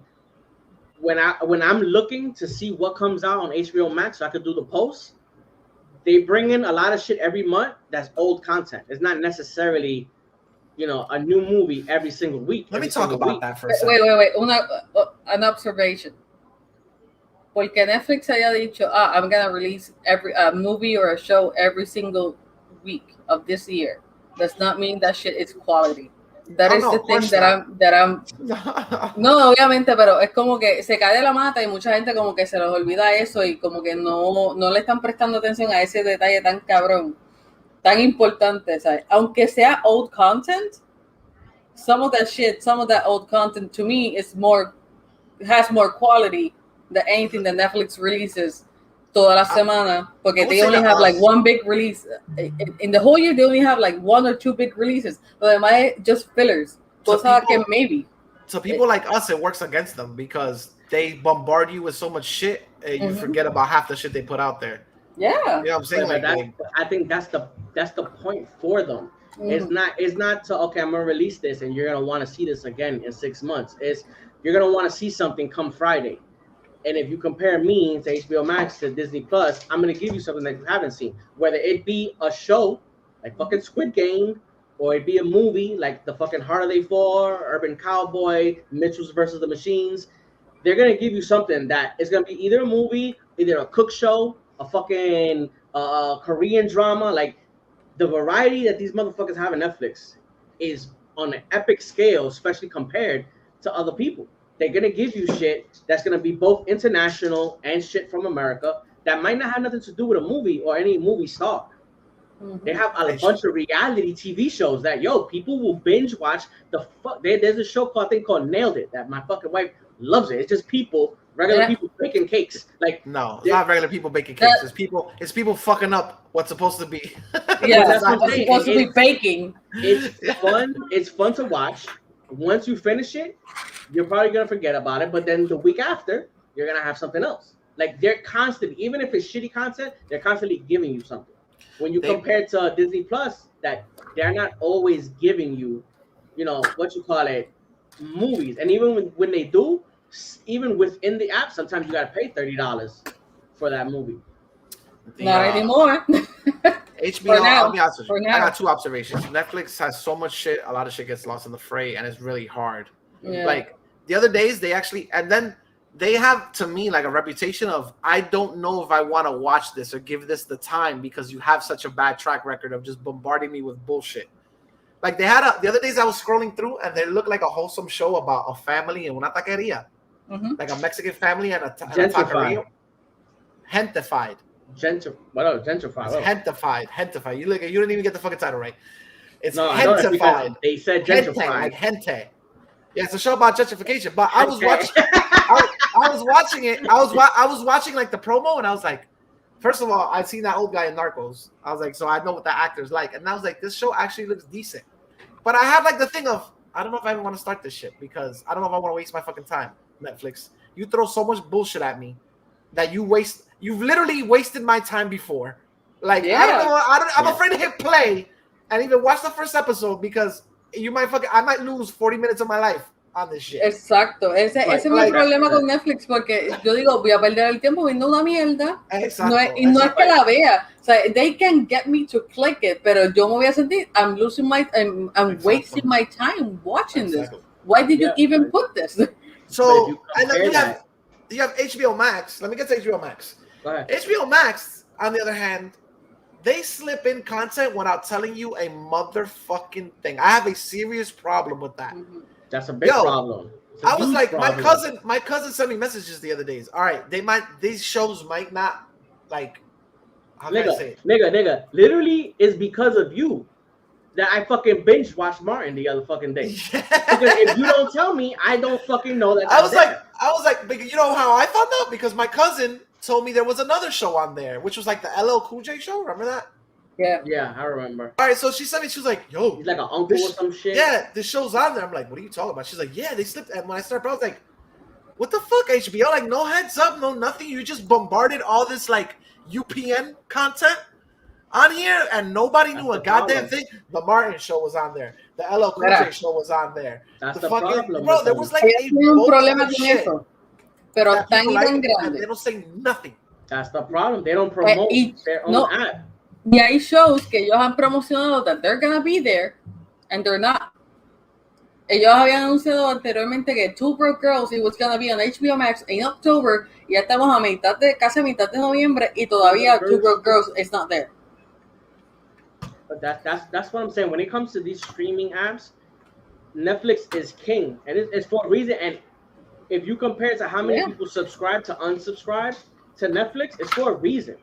Mm-hmm. They don't have 220 million subscribers for no reason. There's content that's there for everybody. There's somewhere along the lines there's gonna be a show. I don't know how many shows I've got into that I would have never probably got into if it wasn't for Netflix. There's a show, bro. I'm watching a show about people blowing glass. Oh yeah. Never fucking watched that. That show hooked the fuck out of me when I started seeing that shit. I watched it. It was fun. Can you explain what that? They're what? It's a glass blowing competition. Oh, Yeah. Okay. Como decir, yeah, it's a competition where you just you gotta create a design. I know, I'm just trying to be a smartass. Yeah, dickhead. Fucking, but yo, that show is fucking dope. Like Netflix will give you like straight up 10 to 15 shitty projects in a week. But they have it's how you say it is that there's so much variety. You're bound to find something that you're gonna fucking like, and they're gonna let you know within the app. This is new. This is new. Like, you know what I'm saying? They let you know, and they tell Two Broke Girls. Is Two Broke Girls the one where they're waiters? Is that the one with Kat Dennings? Yes. Yeah. I saw a bio on that show the other days, and they said that the reason why that show got canceled is because I think it was on NBC, and NBC found it too salacious. Like, the comedy it has is too fucking hardcore. Like there was a lot of innuendo in there that NBC was like, whoa, hold on. Dick sucking jokes from two females? No, timeout. Hold it one moment. And then supposedly there was an Asian character that was too racist. Like, they were like, this guy is way too, you're making fun of the Asian community. And the Asian actor was like, kiss my ass. I like the checks. And I don't care. Like, those shows, that's not cable TV. That's just regular ass antenna. NBC, Fox, ABC. You could get away with a lot more shit when you're, even on MTV. I've noticed the whole Netflix thing. What I've noticed with Netflix is like who blows better competition, I guess. Yeah. So the what's up, Metaverse, by the way? With Netflix, I've noticed that they've become for me the application where like they'll have a good show out, but they put so much shit, I don't watch it, and then like years later, I'll go back and I'll sit down and watch episodes. Like, I hadn't watched Narcos Mexico. Yeah. I hadn't seen like the first season. And literally the other days I sat down and I started getting invested. Bro. And then all of a sudden I was like, why is Bad Bunny on the show? Bro, that same thing happened when all you guys saw like season 2 of the Umbrella Academy. I didn't catch that shit until months after. The last season of Stranger Things, I didn't catch until months after it already had released and shit. That happens a lot with Netflix. There's just so much shit things get lost. I'm hoping I like season 3. I'm hoping I like season 3 because Umbrella Academy? Yes, Umbrella Academy. Okay. Because I saw Umbrella Academy first, and then I saw the one from DC. Doom Patrol. And I thought Umbrella Academy was so much better, and now that I'm watching Doom Patrol, I'm like, oh my god, these characters are so fucked up. And now I'm like, woo boy, season 3 got his work cut out for it. Like, you're gonna have to rely heavy on those acting. I'm not acting for those characters because Doom Patrol is fucked up, bro. There's shit in Doom Patrol. I'm like, holy shit. They got actors in that fucking show. No, they're good, and I like it. I can't remember. I keep forgetting his name. The Irish guy that used to be on the show Misfits that I used to like. Yes. Something name, but Jesus. You saw Misfits too, dude? Bro, I fucking love Misfits. I've been telling this nigga, yo, I Misfits fucking love that show. Shit, yo. I fucking love that show. I'm praying because they've been rumors for years that they're gonna do an American version. The American version. Robert Sheehan. No, the American version was bullshit. This motherfucker, yo. Yo, I love that nigga. Yo, oh jeez, that nigga I was the love the- reason I I- saw Misfits. In Umbrella Academy, I loved Klaus, the character. Yo, I loved Klaus, Klaus bro. so bad. That guy. I fucking Lo love único that malo, character. lo único malo de Klaus es que está jugando un estereotipo. Es sad porque el personaje del The Misfits es más o menos igual of an asshole. Oh, yeah. O sea, él no tiene como que este mental, debate y este mental trauma about, seeing dead He's people like- and shit. Pero él es equally of an asshole. Ahí mismo, y es como que... in a way, he's kind of like Ryan Reynolds. That Ryan Reynolds could play something else, but Yeah. he plays this archetype so good. Yeah. He's like, fuck it, I'm gonna just lean into it. In Yeah. Misfits, Obligado. in Misfits, Jesus Christ, my nigga, like that character. But it's the type of asshole that it's like the Iron Man asshole. Like, he's an asshole, but he's a lovable asshole. You can't help but not root for him. Nigga, you gotta see Misfits, son. I'm gonna That have shit- to, 'cause you've only been promoting that show for years. Bro, you're going to see that show, and when you see that show, you're gonna see so many fucking people, and you're Oh, gonna I know. recognize I so heard. many fucking people, yo. The guy from the Battle of the Bastards is in there. Bro, forget about Yes. that nigga. Forget about that Yes. nigga. That's just the tip of the iceberg. There's gonna be so in the whole transcurso of that show. There's gonna be so many other people that did guest appearances that you're gonna be like, I fucking know this fucking Pero guy. lo que I es- know this person. Lo que es Misfits es Skins. Hay un montón de Skins, actores yeah. que salieron en ambas series que ahora mismo son bien reconocidos en Estados Bro, Unidos. y en Hollywood. in fucking Skins, they got fucking Nicholas Hoult, Dave Patel, a whole bunch of motherfuckers from Game of Kaya Thrones. Solario, the girl that's doing the new Resident Evil movie, Mm-hmm. she's Yo, in there. Skins had a whole bunch of shit, but that was back in the day when like Hulu was free. I remember when Hulu was fucking free. I used to watch all these fucking shows. Bro, yeah. A bunch of fucking comments. Wow, Joe Gilgan's in there in Misfits. He's the guy that's in. He's in the Preacher. last season. Yeah, He's the guy. he's in the last. He's in the last 2 seasons. Yeah. Oh my god, it's a cast. ¿Cómo se llama este cabrón? He's one of the doctors in Doctor Who. Oh my god. Not the guy that, no es el que sale en Harry Potter, es el otro. I forgot his fucking name. I never really got on to fucking Doctor Who like that. No, porque it's funny porque one of the guys that is in Skins, he comes out in Doctor Who. He's one of the doctors. I'm not gonna remember. Oh, Ruth Nega is in this show. Yo, From she Agents had- of S.H.I.E.L.D.. She's in this movie coming out now on Netflix with Tessa Thompson passing. Yeah. That she's black, but she dresses up Peter like white person, Capaldi. like makeup. Capaldi. Peter Capaldi.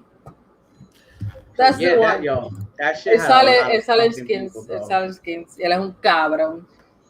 But yeah, like I was saying, Disney had that shit. They got the Tiana shit, the Zootopia shit. There's gonna be so much content that's gonna come out that at least in my They house, even announced. I know I'm gonna be watching it for the girls. That's what I'm saying. Mater got his Yeah. own show now. That's what I'm saying. In this fucking house, I know all that shit is gonna be on my fucking TV.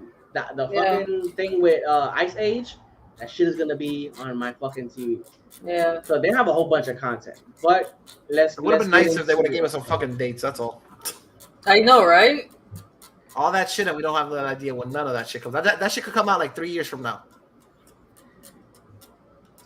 Lo que te digo que va a Oh, salir shit. de aquí a 3 años es Willow. Eso sí que va a salir de aquí a 3 Oh, años. my So, God. supposedly, all they said was all that shit's supposed to be coming out next year. The car So- shit is supposed to be next year. The fucking Even- Even the podcast I was watching said the same thing I was thinking. Normally, when you give them scripted shit to read, it comes off really fake. But that Willow segment was that fucking Willow hilarious. shit I could was not stop. fucking I funny, could yo. not stop fucking laughing. His little one-liners here and there. Oh, yeah, I've had man. little one-liners. That was really fucked up. Yeah, come on, no, This- don't touch me. Oh, that shit was hilarious. That shit, man, when he went with the guy that's on fucking the Budapest Hotel, Spider-Man? some shit, and Spider-Man. He's like, you did some TikToks, right? Did some student films. And the other chick that Yo, no, he went to that. Didn't he like one of the actors? He was like, "Oh, look at your stage name. You should take notes." And skipped totally over. She didn't even speak. no, she's the redhead one. That wasn't the one I'm talking about. There was like I think there was an Asian actor in between both of them. Ruby and the Asian Cruz? chick, one of them said their name, and I think he totally glanced right over her. She didn't even say anything. He was like, take notes. He said, "Oh, he said Ruby Cruz. That's a great stage name. Take notes, fucking whatever the guy is." Yeah. And then he went to the redhead chick. Oh yeah. But I'm looking forward to the Willow thing as well. My whole thing is it's gonna be sad if they don't include Val Kilmer. Mad Mardigan, that Mad Mardigan character is like, is he talking? I don't know. I don't think so. I saw the bio and yeah, I don't know if he'll ever speak again, bro. That's what I'm saying. I don't think without the trait ring. You know, I used to always get Val Kilmer mixed up with this other actor. I'm thinking of Willow and I'm thinking of the other actor. It's remember the guy that played the villain in the first Crow? Why the hell would you get those guys? The guy that played Top Dollar? Yeah, I know what you're talking about. But I in the 80s, like the movies they used to make, I used to get the Michael Wincott. Didn't he do some like fantastical shit too around that time?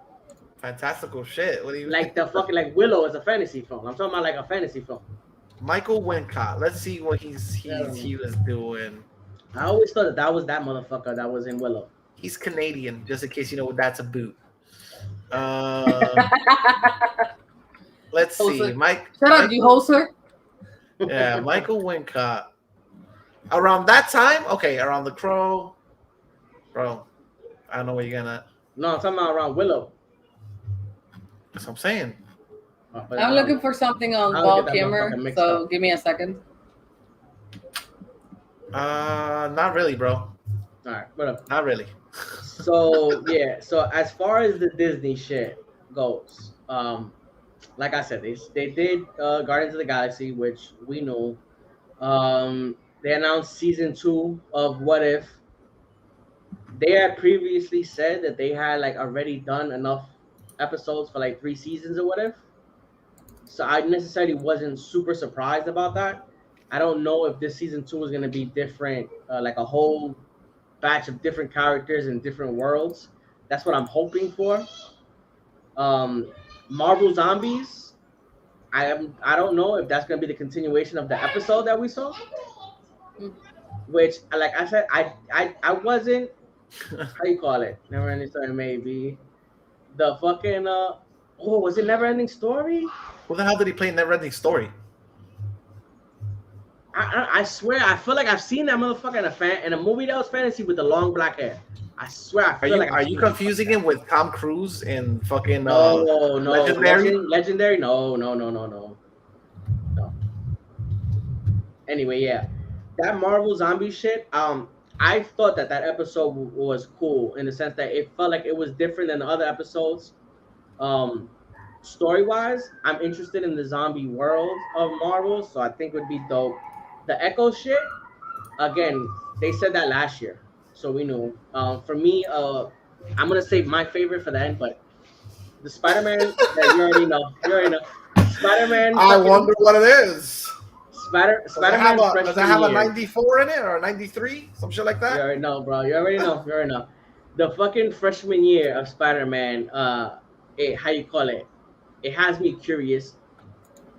I know Tom Holland has nothing to do with it. They already said he's not going to be the voice. I'm going to take a wild guess. And I'm going to say there might be a spider bite. There might be a dead uncle. And there might be an asshole narrating.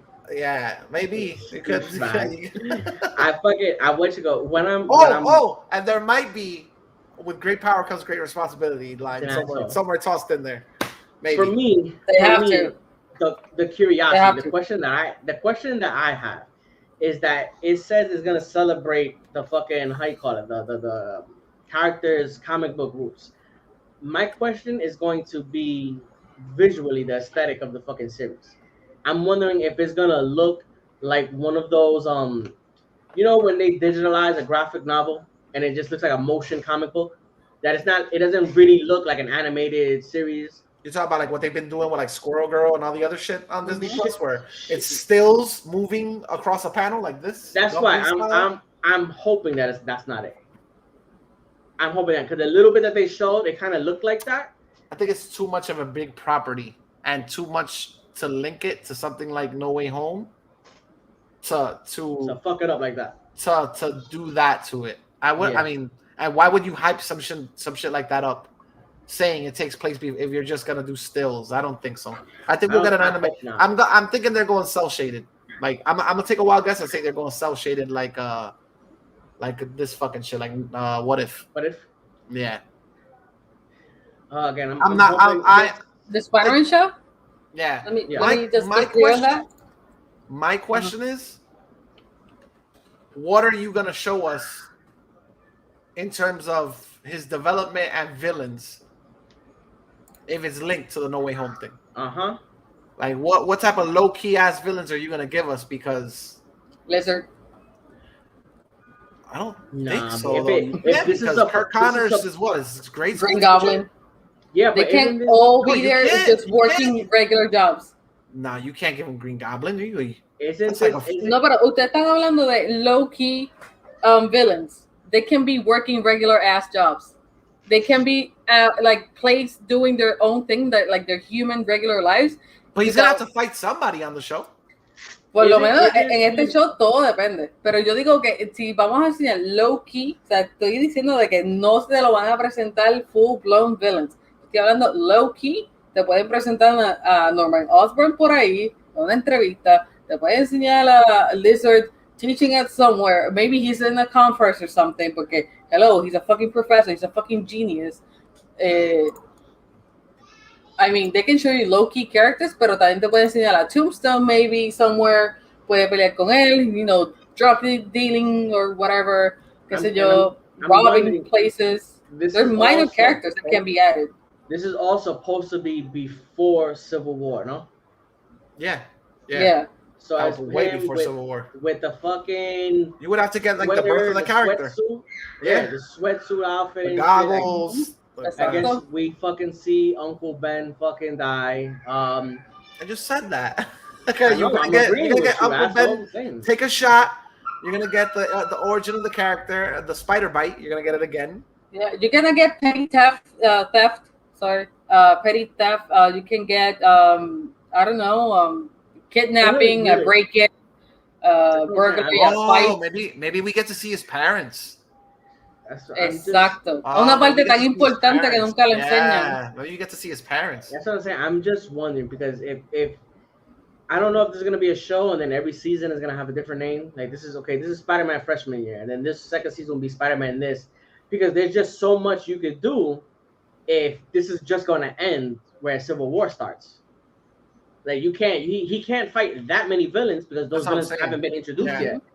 Exacto. So I'm guessing if it's gonna be like that every season, that okay, this is Spider-Man freshman year, and then the next season will, you know, maybe they find a way to continue his story because they can continue it without Tom Holland as long as it's animated. Exacto, pueden. They can do so many things, dude. It's stupid. That's what I'm saying. I don't think they could do a lot of things, and then at the same time they can't.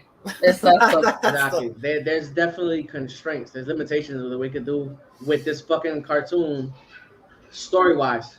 Yeah. All right. So aside of that, we also got a fucking another logo for Agatha, the fucking House of Harkness. I like the character. I like Yeah, the hell fuck character. I'm wondering if they're gonna, how you say it, because Katherine Hahn did really good playing Agatha and shit, but like to the mythos of what's Wanda, I'm guessing if she's going to have an impact later. If we see Wanda play the villain in Doctor Strange, and she just doesn't know how to control her power, I'm guessing if Agatha sooner or later is gonna be maybe a bigger part in at least the mythical realm of what's the MCU. Se supone. She's supposed to be a babysitter of a certain family. Exacto. Let's Se just put it that supone. way. But that's what I'm saying. Maybe this show is the how you call it, the initial step of her. This is. Let's keep this. I mean, that's a big what if, but Yeah. for me, this is like let's keep this character relevant until we have to introduce her to another to another fray or whatever. But that's what I'm saying. I wonder if this little step is how you call it, them initially saying, okay, we have bigger plans for her, because people can say whatever they want about WandaVision, but she was one of the characters that people actually liked. That whole fucking it was Agatha all along. That shit was like #1 on fucking iTunes for I don't know how fucking long. Like the character resonated with people. I'm guessing that's the only real reason. I got like 2 observations. I got 2 observations. To me, the show is probably gonna be like I would like it to be her breaking the hell out of that spell that she's under or whatever. Oh yeah. Like what if did she just like wipe her mind? I don't remember. Wanda pretty much brainwashed her, and she's. What if she sees the world still? Por eso, she's supposed to see. Through her eyes, it still looks like 70s-ville. Por eso. Like 90s in her brain. Everything still looks like that. That'd be fucking nuts. And her trying to break the spell. Pues, damos un segundo que estoy viendo el episodio. Secondly, my God, yo, there's something about Catherine Hahn that's like so sexy. She plays it. I don't know what it is about Catherine Hahn that she just comes off. She could be wearing a fucking church outfit, a skirt, long to her fucking ankles, but it's just the way she acts is just like, oh, she's so good, so fucking sexy, yo. Yep. Give me 1 second. I'm not gonna listen to you guys. I'm gonna listen to what Wanda says in the episode. The shit out of you guys. So go ahead. Yeah. Para la información correcta, the more you know. First look at Miss Marvel. Yes. All right, so the new snippets, I guess, of Miss Marvel that came out. What was it that you and Orengo was talking about? Like Kathleen Marvel playing a ghost or some shit. I don't know what Orengo was talking about if he said it was a ghost, but my whole thing with the character is I know I've read a lot of the character. I went on a little binge with her or whatever a while back. I really fuck with that character. I like it a lot. And no, it's not because she's from New Jersey, Nick. Shut up. It has nothing to do with her being from New Jersey. Her archetype is one of those characters that like she plays us type deal. The fan. She's like a very huge geek that acquires powers or whatever. But the way it is in the comics, she's basically an inhuman. So the version I read, she gets her powers from the Terrigen Mist. You know, that misty cloud. I know. I remember when they were saying how that shit was supposed to come out in Agents of S.H.I.E.L.D. Okay, I remember. The Terrigen Mist gives her powers. Here, we don't have Inhumans to start off. Or we have them, but nobody likes to talk about them because the show was apparently dog shit. We act like that never happened. And B, go ahead. She basically bended her reality. So bended Agatha's reality. Porque ella la puso. She knows Wanda, but she's stuck in a state where she cannot use her powers. Bro, that would be then. Oh, she's stuck in a state where she can't use her powers, but she's like. Yeah. Is she like? She's es como when Wanda was like controlling everybody. That would be a great way to use that trope again. Exactly. The show trope. I would love to go down that route again and have her stuck. Do the same thing you did with Wanda.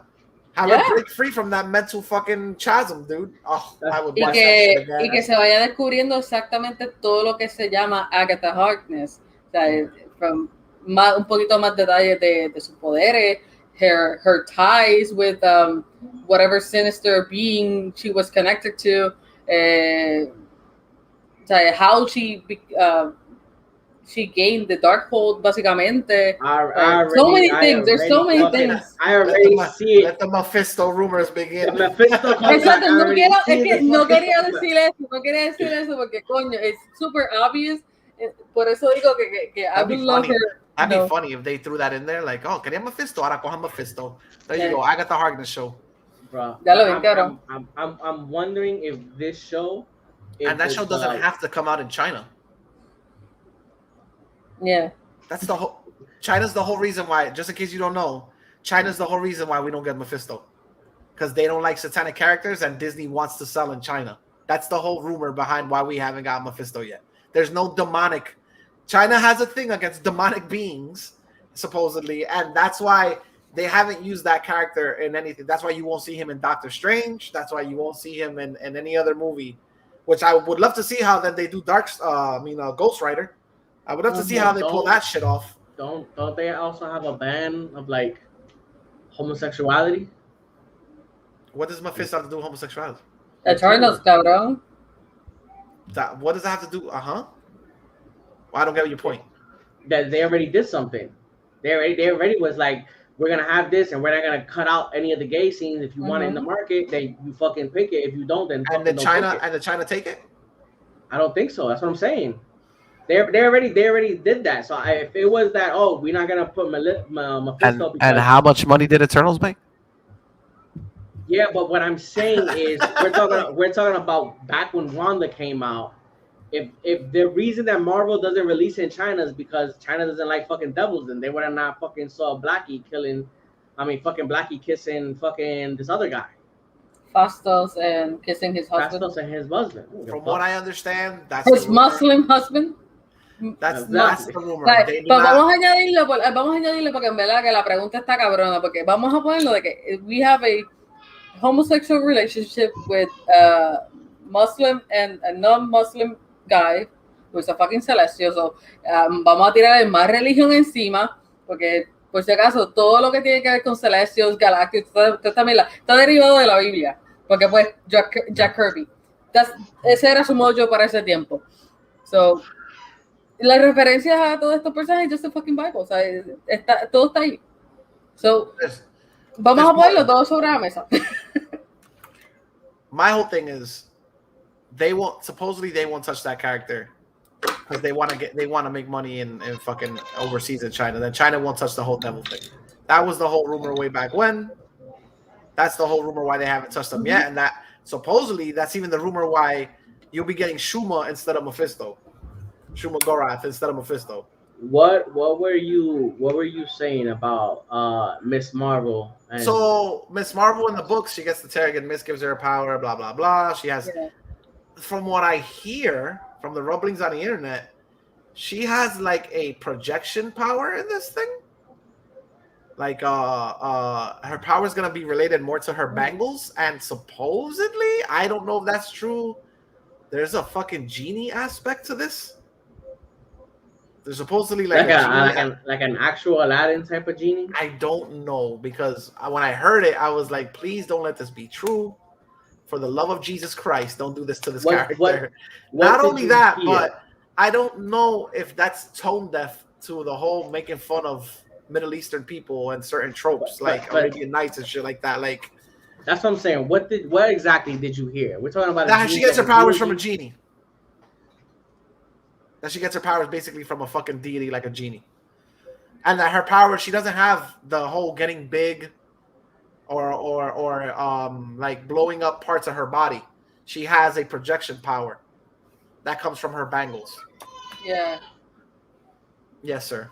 That's her power. Yeah. And if you looked at leaked images, I think that's where they're going with this one. I saw something like her like running in the air or some shit. Uh-huh. And in the show and in the comics, you know how she does that? She gets extremely tall. Yeah. And runs over buildings and shit like that. Yeah. She stretches her limbs. She inflates her fists. She stretches to certain proportions, kind of like Mr. Fantastic, but there's a catch-22 with electrical current. She can't fuck with electrical current, or she loses control of her limbs or whatever. So all I'm saying is Disney. Yo, give me a one shot. Give me a one shot right here. Because I know you're listening. I know you watch our show. Of course. If you don't give me my cockatoo-headed villain, half cockatoo, half normal human being, super smart, I will fucking cancel Disney Plus. All right? If you do not give me my cockatiel villain, my super smart-ass cockatiel humanoid, I will cancel your shit. And I will spread the word for everybody to cancel their shit. You do not get that character. That is a perfect build-up character for that, for Miss Marvel. Not too strong, not too weak, and a perfect test. Like in the comics, that character puts everybody she loves in danger. Just for the sake of proving a point. But it's a half bird? It's kind of, you can't even call it that. It freaks the fuck out if you call it a half bird. Like, yes, it's like an experiment on an animal that goes fucking wrong. I'll tell you the name right now, but I love that villain. It was just the right, in the comics I read, it was just the right level of like zany and actual evil Like actual, like, yo, this guy literally wants to kill her family members if you keep on fucking with him. She literally says, I will fucking oust every single one of your family members one by one if you keep on fucking with me. Like, it was just the right level of evil to be like one of those starter villains for her. Let me see. Hold on. So weird. Yo, what? I love that character. What did you guys think about She-Hulk? I didn't get to see enough. I can't. Ajá. O sea, tiene tiene el feel, o sea, te lo quiere vender al estilo Law and Order, but we know it's not gonna be like that. This is just a fucking snippets, and you know, I think it's a fucking joke. Por lo menos yo entiendo que eso, lo que Orengo dijo, oh, that's cringe. Digo, you know what, you take the joke. Porque oh no, yeah, I don't think that last bit of her talking into the screen. I think that's real. What I think it's like her trying to film a commercial, and she's like mad awkward in front of the camera. She doesn't know how to do it. That's how I took it. I took it like I'm not taking that like serious. I'm taking like she probably doesn't know. She doesn't feel comfortable in front of the camera, and she's filming like maybe a commercial for her business or some shit. I didn't think it was cringe. So I'm gonna give you the origin of my favorite character from Miss Marvel. He's a scientist named Gregory Knox that attempted to clone the inventor Thomas Edison, and he gets the clone's DNA tainted by his own bird, which is a cockatiel. Okay, sorry. No, pero yo escuché lo que tú estabas diciendo, Alex. Pero refresh me. What I was saying was that I didn't find it cringe. I don't think that that's necessarily like her being serious. I felt like if that was her probably trying to film a commercial for her law firm, and she's just so awkward in front of camera or some shit. Y obviamente te lo están vendiendo con la nostalgia de maybe this is in the 70s. Se veía como que bien 70s y pendeja. Y maybe it's gonna correlate or somehow come together. I think it's probably they was like, okay, she probably got a team because she looked like she got money. Yeah, Banner fucking got money. They probably got like a team to be like, okay, we're gonna do this commercial, and they told, oh, you should look like this, or you should look like this, and then she's probably gonna be like, you know what, fuck that, I'm not gonna do that shit. There's scenes in those teasers. I can't pinpoint where the fuck this shit takes place because there's a scene where Banner has his fucked up arm. There's a scene where he doesn't. There's a scene like I'm like, what the fuck is going on in here? I don't think it's in the 70s. I think it's gonna be in the present time. I think there's just how you say it. I feel like that little part is just staged. I don't think that's her being serious. I think it's realistically staged because she's supposed to have a law firm. Sí. And a lot of people in the States, when they have a law firm, they have commercials at the fucking show all the time. That's what I'm guessing. Sí, pero la jodienda es esta de que how does aging come into place here? Porque como está diciendo Miguel, es verdad, tiene un montón de escenas que no cuadran. Not the inverter, the inventor, but you're right. No, pero es eso como que okay, forget about the knowledge that we have in the comics about the comics and every little bit of information and nitpicking and shit. Pero es como que es verdad porque se siente weird como que how old is she? ¿Por cuánto tiempo she has been practicing law firm? How are we gonna treat this? It's funny porque pues Orengo ya habló con uno de los escritores de la serie, which is fucking amazing. Y es como que we cannot ask him any questions because he's not gonna be able to answer them. He did tell us though that the tone is basically comedic. Yeah, exactly. It's comedic. It's not. There's little. I mean, that's the Marvel formula right now, right? It's like it's funny, but with little tinges of serious topics sprinkled in there. Exacto, pero es como que how old. O sea, exacto, como que en qué tiempo this is gonna be, porque the commercial looks old as fuck. Hulk looks fucking weird. I think it's gonna. There's a kid involved. There's rumors of Abomination being in there. I think it's going to be post blip. Maybe she'll have to defend Abomination. Maybe because I mean, I off the bat right now I can't think of a real reason why Abomination is just chilling with Wong, playing these motherfuckers for money. And if you look in the movie, he looks like he's going back into a capsule that looks like the Hulk capsule. But that's what I'm saying. But they look like that literally looked like they was just like, oh, we broke, we need some money, let's go fuck. Like Wong is like, I don't have no money, I'm pelado. I didn't have money before this shit. I don't have money now. This is a way to just like side scam some shit. And she's probably, from what I read, she's supposed to be defending fucking like people with powers and shit. She specializes in superhuman oriented legal cases. That's fucking cool. Not for nothing, porque que yo sepa, Daredevil no nos dio eso, so that's fun. Abomination. He don't talk like that about Engo. He's not here. Yeah. You're gonna have to phone in one of these days, Joanoki. Yeah. We're gonna have to get you on WhatsApp just so you can talk. I mean, it was just another snippet of another fucking show. Like, it's hype, but at the same time, we didn't see shit. So it's like no fucking actual trailer. All right, so finish her CGI. I finish kind of liked it. The little that we saw, I kind of liked it too. I kind of liked it too. That little snippet, I thought it was an okay snippet of an inkling of how she's going to look. Orengo said it looks cringe as fuck, which I needed an explanation as to why it looks cringe. I don't think I didn't think it looked cringe at all. I was like, I could understand how you could say that about Moon Knight. Yeah. How you thought it was cringe because it looks a little bit like a satirical explanation of his mental disorders. I think I know. Eso es después de Scenes of a Marriage. At this point, like, you know, I'm not expecting a Disney Plus show to like move me to my core at this point. Loki did a lot of movements, and WandaVision did too. Loki didn't do movements. It did a lot of shit that like I loved.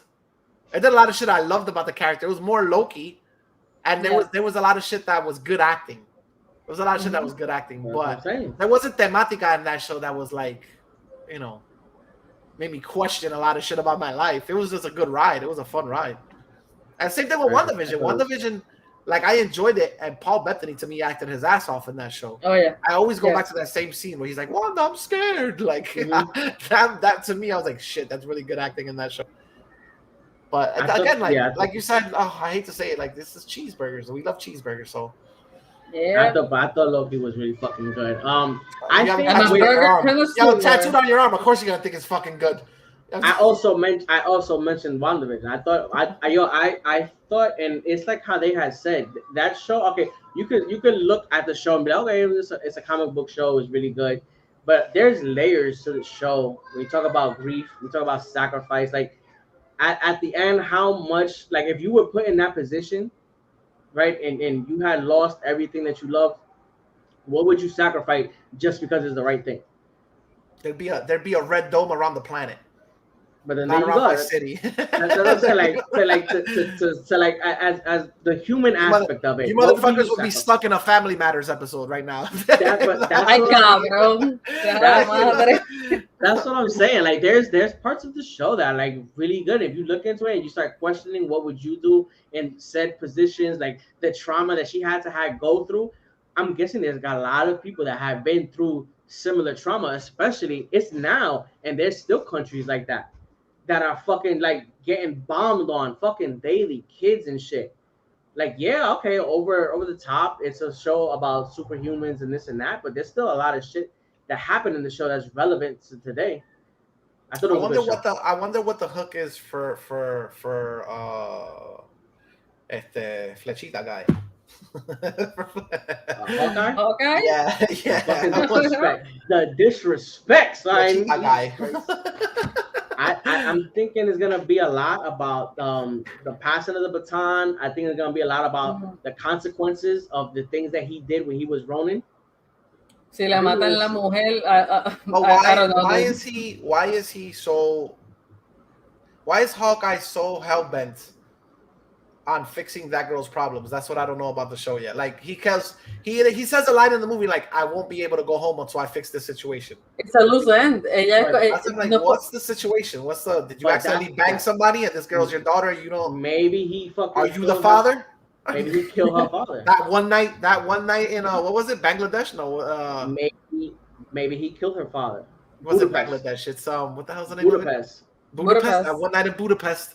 Got a little crazy. maybe like I said, I think this is gonna be the consequences of when he was Ronin, and maybe as Ronin he did something to her father or some shit that affected it. That's something that we're not gonna find out, and they're not even gonna hint on until the fucking show starts, because that has to be like the fucking twist. There has to be something there of why he connected with her over going to spend Christmas with his fucking family that he hadn't fucking seen in 5 years. No, pero es que el punto del show, por lo menos esto estaba en el sneak, en el preview. That was a fucking trailer. That was a trailer. No, en el primer teaser te decían, Ronin está por ahí, and he's like, oh shit, this wasn't supposed to happen. This is my suit. What the fuck? How did this get out? And why this person is impersonating me?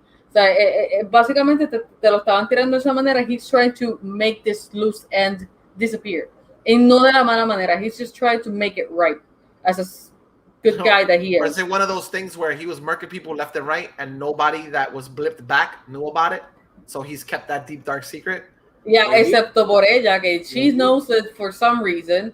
So he's like, now that everybody's blipped back, we'll just keep this fucking blood-drenched suit in a coffin somewhere. Nobody has to find it. Nobody needs to know that I was murking people just for looking at me wrong on the street. I feel like I'm gonna enjoy the fuck out that show, yo. Me too. It has a Christmas theme to it, so it's just like, and that's right around the corner too. Is it that next week? Yeah. The 25th. Oh, so it's the following week after. 10 days. 24th. Next week. Oh, shit. Thanksgiving, right? Yeah. Damn, Thanksgiving is that fucking soon already? Fuck. Yeah, bro. But then hype for that shit. We might be watching 3 things together. November 24th, officially. So, we might be watching Ghostbusters together. We might be watching Gucci, and then we need to all sit together and watch the episode of Hawkeye. Fuck yeah. House of Gucci. What an ass. So, but of course, the Hawkeye, to me, that was a good fucking teaser. That was a good little. That whole scene in the car where the camera pans around, I was like, yeah, that was amazing. The car was CGI, by the way. Yeah, I know. Everything else was CGI. Everything that fucking people in the red jumpsuits. Is that Russian? They're in the comic books. So they're Russian. They're Russian moms. They're somewhere around there where they be Russian or from the Czech Republic or some shit like that. Maybe we milk it with the kingpin in this shit. Yeah. I heard a lot of rumors, especially lately, that I mean, bro, fucking Vincent D'Onofrio comes back as fucking what you call it, and I mean we already saw. I'm guessing that all of us saw the picture of Spider-Man already, so we already can't know talk about that. You want to get the channel deleted? No. We don't even have that many viewers to get deleted that quick off of your fast. So. You already know that. I said that. I saw it, and the first person I sent it to was Sully. I was like, Sully, I want you to look at this. This picture, I'm losing my fucking marbles because this shit looks real. This is exactly the confirmation I needed to know that when I sit down and watch this movie, I'm going to lose my shit. This one looks fake, but either way, if the inkling of this picture might be real, still has me freaking the fuck out. Sully was like losing her mind over there, and then I sent it to you, and I was like, "You want an early birthday gift?" No, cabrón, pero es que la primera se ve bien real. Yo no puedo. It makes sense to me. It makes sense to me because I saw a picture of him promoting him for a Comic-Con that was gonna be somewhere, and he canceled that Comic-Con, and he looked like that. His hairstyle was like that, bien pegado a la cabeza. He didn't look like what he looked like in a certain series. Mm-hmm. So I was like, oh shit. And everyone was rumoring he canceled it because they were doing reshoots of the movie. They were adding shit to it. I'm telling you, I was like to have that just opens so many doors. Obviously, we don't know if it's a variant, if it's the one that we know. It's a variant. You can't put the stuff that happened in the series in the same universe already. It has to be a variant. No, but sí y no. Exactly. I mean, nothing happened super crazy in that show. Yeah. There was nothing super crazy. Y ellos confirmaron que estaba atado al MCU en el sentido de que knew about the incident, the Avengers incident, so it is canon. So like I said, nothing. Sí, uno literalmente se trataba de eso específicamente. But then you would literally have to include, like, you can't recast anybody then. Why not? I wouldn't. You recasting wouldn't. people inside Ew. of Thor. Ew. You wouldn't? You want to take that statement back? You sure You there's don't not a have little, to, there's though. not a little orange-fisted friend we want to recast? But, Ese what cabrón, sí. what I'm saying is that Yo the ni lo fact- cuento, cabrón. Yo ni cuento ese cabrón, de what I'm verdad. saying, the fact that he played that character doesn't mean that you can't recast him, because Terrence Howard was fucking Rhodey. He got fucking recasted. The guy Yeah, from but Thor. we're past that, Nick. Let's cut the bullshit. We're past Bro, that bro, shit. We're you past don't that. think- Everything you don't think moving they could forward in the reboot- Marvel universe has a fucking explanation, bro. That they got away with that in the beginning. They won't. They don't like doing that shit now. They don't really. Is it What, the besides- is it besides the the- chick from Eternals and fucking Yeah, Captain but she's in Marvel? blue makeup. You can hardly notice it's her. You know her because the actor's name. You can never say, "Oh yeah, it's the same exact girl from that movie." Bullshit. Okay. So in reality, there's gonna be a riot at Marvel if they say we're gonna make an Iron Fist. We're gonna take some of that story they came, but we're gonna fucking recast a Finn, whatever the fuck his name was. It's a People it's gonna a, give a it's a fuck? gaping Nobody's hole gonna they give a do fuck. not like to leave. Well, recasting people, I don't think so. I'll tell you one thing. They introduced an actual Asian Iron Fist the other days into the comics, which that gets me hyped because I'm like, you could Ahí sí te puedes justificar el variance. introduce that Iron Fist into Mhm. this universe and say that that's the actual Iron Fist without taking a shit on you know what the character's mythos and casting him as a white male. You know what I mean? Like, I thought mean, that was that's very what they interesting, do. and the timing of that. The other day is introducing an Asian Iron Fist, and the whole thing with the Eternals movie and Gilgamesh, right? Yeah. So, Giggle. any other series you want to talk about? Moon Knight. I mean, from what we saw, and it's funny because that image leaked a long time ago. We showed it here on the Long ass time podcast. ago. Yep. Yeah. It was interesting. I didn't see personally. I didn't really feel anything cringeworthy about the footage that I saw. I didn't look at it and go, "Ooh, I don't know how I feel about that." I just didn't see it, and I didn't get any more hype. Like, my level of hype would have been the same if that would have never came out. And it's mostly because of the actor and the type of character that he's gonna play. It's funny hearing him with that accent, but aside from that, I didn't get less hype But that's one accent. because of all right. So then, Yeah, that's one accent. but that's what I'm saying. The trailer itself, the teaser itself, didn't do anything negative for me, but necessarily didn't do anything more positive for me than what I already had for the idea of the show.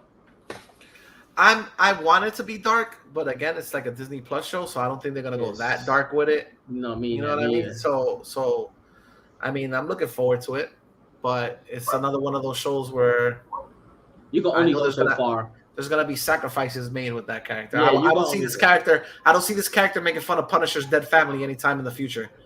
Like, you know what I mean? You can only go so far. This shit would have been like on FX or Hulu or something, then yeah. But if it's gonna be on fucking Disney Plus, it's not going to go that far. You might want to read the comments. Cringe as fuck. Was he looking at a mirror? As fucked up, yeah. Oh, Yeah, he's Rengo, taking- you are getting fucking sliced in here, bro. He's getting fucking roasted in a half. Eso es lo que pasa cuando él no está. Yo como me porto bien, nadie hace esto. Joannoki's taking full advantage of this moment right now. Obligado. Yeah, the what you Moon thought? Knight- What you thought, Sally? What you thought? Moon Knight, Yeah. he got serious problems, man. No, hablando claro, I mean,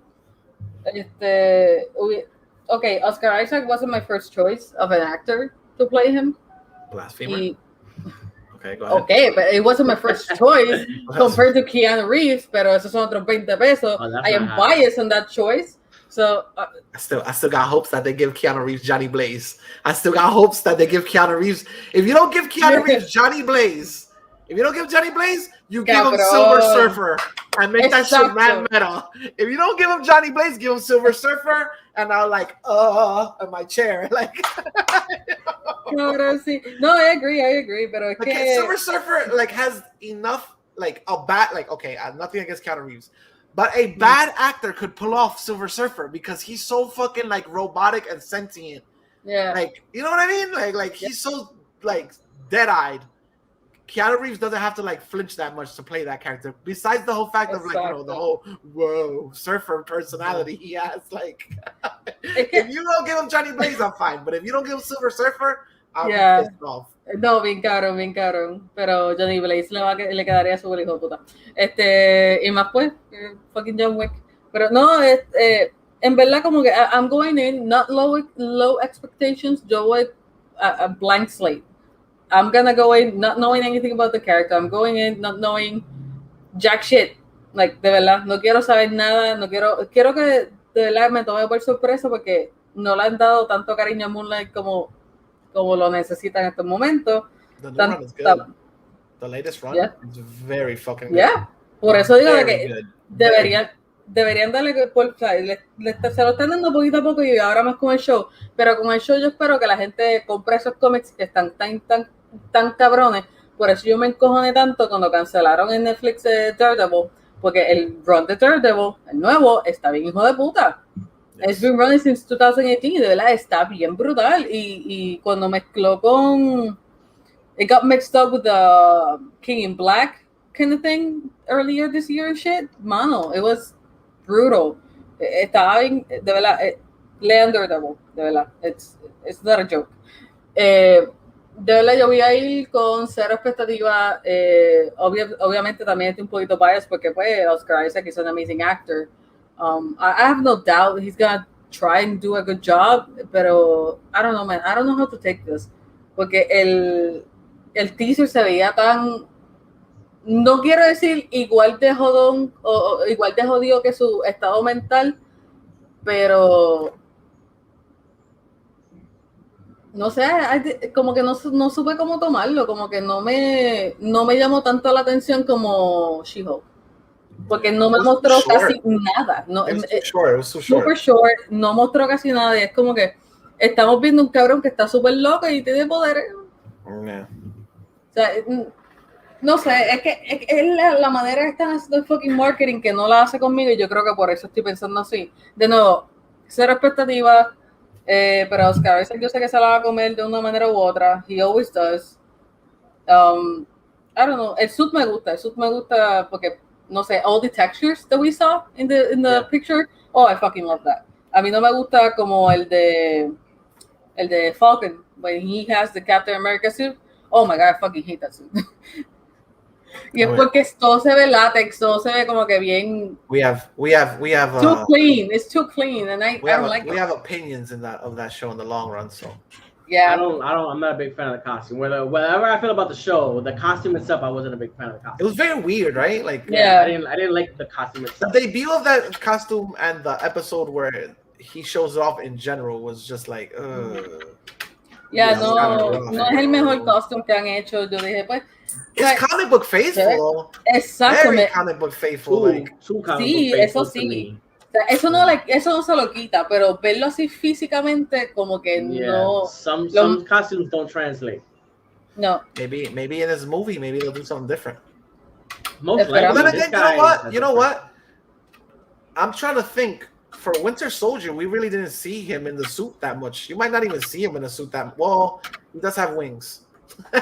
Yeah, that's different. He's gonna be flying the fuck around in that costume. Yeah, that's right. Okay. All right, so after vayan así, cero expectativa. Olvídense todo lo que leyeron en los cómics. Olvídense todo lo que han visto hasta ahora. El suit está súper cabrón y. I'm wondering about the rumors. Yeah, I love the fucking rumors, and the rumors are like this shit is just literally like an introduction to a darker universe or whatever when it comes to like certain matter of the occult. I just want each episode to start with Oscar Isaac walking on set. Mephisto. No, I just want him walking on set and getting ready. Is action okay? And just starting the fucking scene. That's what I want from nice. Oscar. You're not gonna get that, but that's the nice thing. If wishes were wishes, the world would be an ocean. Scenes from a marriage. I know you're scarred forever. Can you imagine that shit? Yo? With Moon Knight? He's like, yeah, Jim, so we're gonna have we're shooting. Oh my gosh. Oh, like, right into the this is how I turn it on, bitch. Give me that Emmy. All right, so yeah. Se me cayó algo aquí, no lo encuentro, puñeta. After about 2 hours, let's get into the nitty gritty. Let's get into the best thing that came out from Disney Plus. Let's get into motherfucking X-Men. Who says that was the 97, best thing son. from Disney Plus? I said that was the best thing. As the host of the show, I said that was the fucking best thing, bro. I was talking shit about this last week before they fucking said this shit. Bro, I swear, and the funny thing is, I didn't even catch it from what I was watching. The podcast, I had to go out. I had to go to Walmart to get shit. And I saw y'all talking about it. I was literally in the aisle getting bread, like, oh shit, son. Bro, they threw that Twitter announcement. I was like, Nicholas must be losing his motherfucking mind because I'm excited about this. I'm nervous about this. I'm excited about this and nervous about this at the same time. This is like if I had a toy from back in the day in pristine condition and now somebody new wants to play with it. I'm like, get your fucking filthy hands off my shit. You're not touching this. And now somebody gets to play with it. I'm at the point right now. I'm at the level that since this is so recent, like I'm too excited to be scared at this moment. Oh, I'm full floor scared. I'm full floor. I'm so fucking excited at the idea of fucking getting this show. Like we don't have nothing from fucking X-Men. I haven't seen nothing from X-Men in fucking so long. And that's my favorite fucking. You didn't see the anime? You didn't see the anime? But that was old. I mean, that's the last thing I think animated we had was the anime. But that's old. That's the Japanese anime. But that was. It was still pretty fucking dope though. it looked fucking visually, fire. Visually. That's what I'm saying. It was a couple years. I think that just came out on Netflix or some fucking streaming app or some shit like that recently. But that Ben came out. Nigga, that shit. I just feel like it's gonna be fire if they're gonna bring the original voices back. They're gonna add new people. Story wise, I don't know where they're gonna continue off of. But it's going to continue. I don't even give a fuck, bro. X-Men again, bro. I don't even give a fuck. I'm about to go to my room, get the toy, just so I can put it right fucking here, bro. I don't. I'm nervous. I'll be honest with you. I'm nervous, bro. Like, there's a lot of things that, this is one of those things where they walk that tightrope above 1,000 feet of you can nail this really good, or you could fuck this up really badly, bro. Like Walenda? The fact that what? Like Walenda? Walenda. Walenda, sí, cabrón, ¿tú no te acuerdas que Walenda, that he was on a tightrope, but he fell. Yeah, he. Oh, I thought this was, I'm in the X-Men universe. I'm not in real land right now. I'm like, I've watched that series 1,000 times. You're gonna tell me I missed the character? even within the animated series, it took a small drop in unfamiliar territory during that last season because then they because it started changing hands. It changed hands. That's what I'm saying. That's my thing. Like, that's what I'm saying. Whole season that looks like that last episode. I feel like, y'all niggas, you know what happened. You already have the history. If you're gonna bring the original team back, like you know, this is not the first time that you changed that series. So you know what missteps were taken. Y'all know what you need to do. Now it's just doing it. And you already know what the fuck you gotta do. You know that all the fans are gonna watch this fucking show. It can be an introduction. They have a lot of wild stories from that moment that show ended till now. They have a lot of stories to pull from. Bro, this show could be. They have so much shit to pull from. Right? It's one of those shows. They're not doing Krakoa. Don't get your hopes up. They're not doing Krakoa. Get that out of your fucking brain. That shit. They are not going to touch that. They're not going to touch that. Fucking this, how you say, this could be like what Mando is for Star Wars. This could be for Marvel, in the way that it's a property that's special to us because it was when we were kids, and now that I have kids, now that my daughters go to my room all the time and they see those characters, they see the set with Wolverine, and they ask, and when they saw the picture. They was like, Daddy, those are the toys. And I was like, you goddamn right, those are the toys. Once that shit comes out, bro, I'm saying they already excited to see this. So I have something that came out. Right. Bro, I have a show, like that doesn't happen a lot. That happened with Dragon Ball. They started watching Dragon Ball and now they like it. So I could watch shit that happened when I was a kid. Bro, X-Men is my nigga. It's not like I like X-Men. X-Men is not like a show that, it was really cool. This is my fucking favorite, bro.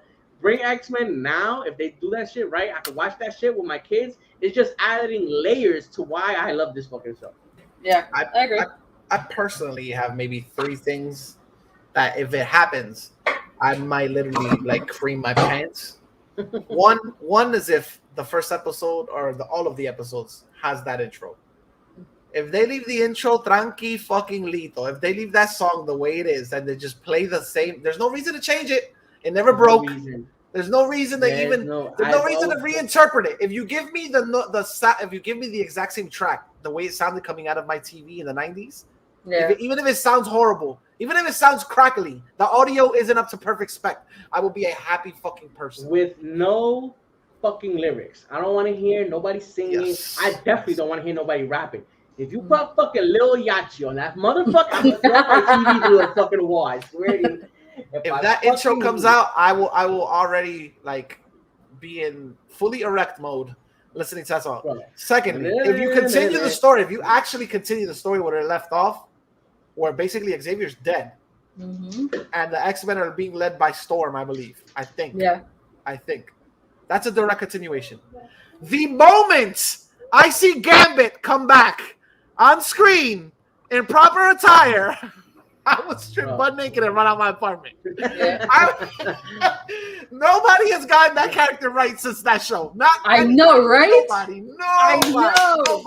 You have to open a comic to read that character correctly. Yep. No interpretation. Nobody's done that character correctly since.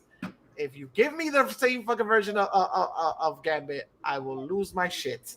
I will be the happiest person on the face of God's green earth.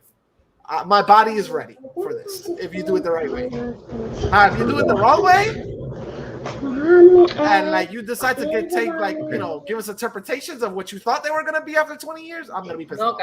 No, I'm gonna be pissed off. No, pero por lo menos el cast.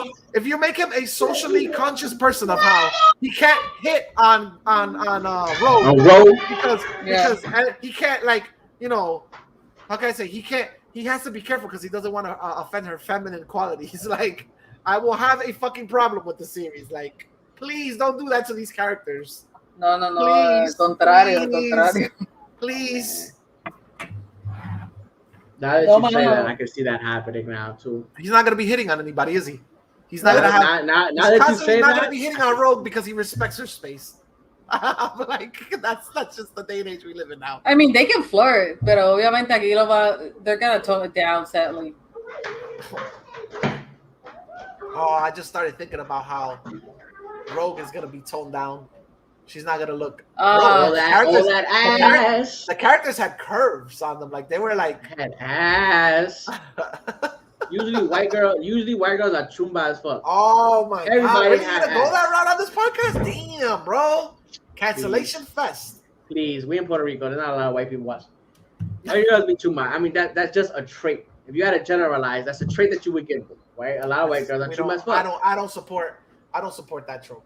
I don't support it at all. I've seen women with. I said generalize. I said generalize. If you have to generalize, you say white girls have. Like, all right, you want to generalize? You say Asian women have lacio hair. It's a generalization. If you generalize white girls, most of them are chumba. What the fuck do you want me to say? We're not gonna get into because I can throw something out there and I'm just gonna sound racist. Like we're not gonna get into tropes. All right. Back to the X-Men show. Ya tenemos suficiente con Orengo and the Jews. So he's not here. We didn't even have to mention that today. For the love of God, Jesus. I can go all day in this shit. Okay, but it's like we already are banned because of his views on the Jews. Y es como que, damn it. O sea, ahí se fueron los chavos, mano. Ahí se fueron los chavos. Oh my God, bro. Stop it. Stop it with the generalizations and the tropes. All right, back to the show. I hope they don't fuck it up, bro. I really don't. I hope they don't fuck it up. I hope they don't fuck up the show. We'll see what happens. Yeah. They have a lot to pull from, though. They have a lot of interesting stories to tell if you go to the comic. Bro, that shit came out in the 90s. They had years and years. We're gonna get cameos from the Avengers. Yeah. Wait, no. We're gonna get cameos from the Avengers in that show, aren't we? Ugh. Oh my God! Why would you say that? We are, because the original show had cameos from other characters, so we're definitely gonna get cameos from the rest of the Avengers and shit like that. I wouldn't mind seeing that. Shit. Seeing I Spider-Man, wouldn't seeing mind. The Spider-Man show is pop about out. them. The show is Bro, about them. Don't make it. the It's called show- X-Men, not X-Men and Friends. That's how the show originally was. Saturday morning cartoons, baby. Look at Spider-Man popping out over there. Look He at didn't pop out Blade in any popping other out and shit. episodes. I wouldn't mind. He was What? He was. I don't mind no, Spidey. No, Spidey wasn't in any other episodes. There was a small glimpse of him when they did the Phoenix Saga, Mhm. and they showed how the crystal, like there was like a war going on Earth, and they showed Spider-Man. So they were on a Spider-Man show then. I know Wolverine. I know that- Wolverine, if I'm not mistaken, Wolverine was on Spider-Man's episodes more than once. He was on a Spider-Man episode where they did a little crossover, and then he was on the Battle Planet episode. That was They the called all those heroes. original shared universe, bro. The original shared universe is the comics. That's the original shared universe. This is the original shared universe for me. I am equally hyped. I want to see it. I think it's going to be amazing. I want to see Magneto back in the red and purple. You're not. Oh, I can imagine, bro, having a show. Yo, give us that comes Morph. out- Remember Morph? The first episode. What the fuck happened to Morph, bro? Give us shows that. What happened to Morph at the end of the day, bro? Like, I'm talking about that show. All right, that show lasted what, 3 seasons, if that. It wasn't. It didn't last that long. So we're talking. They have at least. All right, baby, you put it in my head. We have at least 20 years of material. 20 years of different X-Men stories, of new characters that they could add. Old characters. 5 seasons. 5, really? Shit. 5 seasons. So we have they have so much material that they could fucking use to add to fucking animate. Like, bro, I'm giddy. I can't even tell you. I'm scared. I'm too excited to be scared right now, bro. Finally fucking see the X-Men in some fashion back in the MCU, like back on TV where I can see it. Yes, my nigga. We don't have a date on that either, right? No, and that one is not even 2022. Yeah, that didn't even say 2022. So, Mario, why don't you just shut up about shit and just like closer to the date, bro? Honestly, because yeah, bro, be waiting a whole fucking year. But that's the thing. It doesn't affect them negatively. It affects them. It affects us. They're getting free promotion because everybody that has a little podcast is gonna be talking about this shit. So we're gonna continue to talk about it for years until it fucking comes out. They know they're not stupid. They just saved a whole bunch of money. They got fucking hype. I'm excited. I hope they don't blow it. Yeah, me too. Bro, you want to come on 2023? Do that shit. Take your time. Get this shit done right. Damn, the show is in 2023, right? Or expected, because obviously it's not going to be in 2022. So, in their grand scheme of things, are you trying to tell me we won't get any X-Men until 2023, 2024? In the Marvel, in the MCU? I don't doubt that. Wow, fuck. Damn, we already have next year's schedule pretty much planned out. No mutants whatsoever, bro. When it comes to movies, we already have that schedule planned out.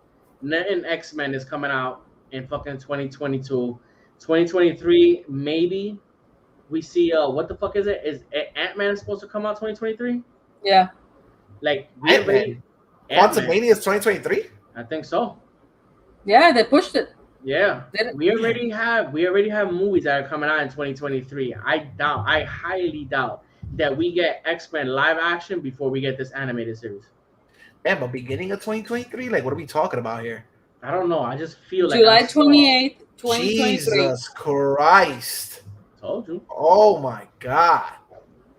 Y The Marvels también fue hasta 2023. Ahora Doctor Strange en vez de febrero, ahora en mayo. Wakanda Forever, late 2022, en noviembre 11. Guardians of the Galaxy también en mayo 2023. Thor Love and Thunder.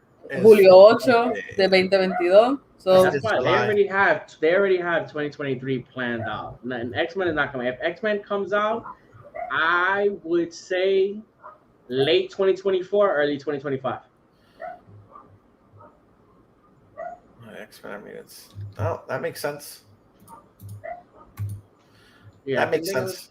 they're gonna take their time. They're gonna let the X-Men shit movie wise die out for a little while, tell their stories, because it's gonna be very hard to try to include them in without doing anything multiverse and to explain how these X-Men were already here all the time. That's weird though, but now Professor X is in spoilers, everybody.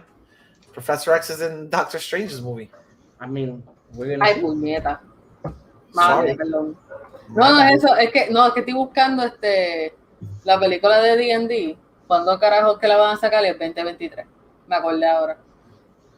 We're gonna see what happens with that Doctor Strange shit. I just heard that they had to they went back to do massive reshoots again.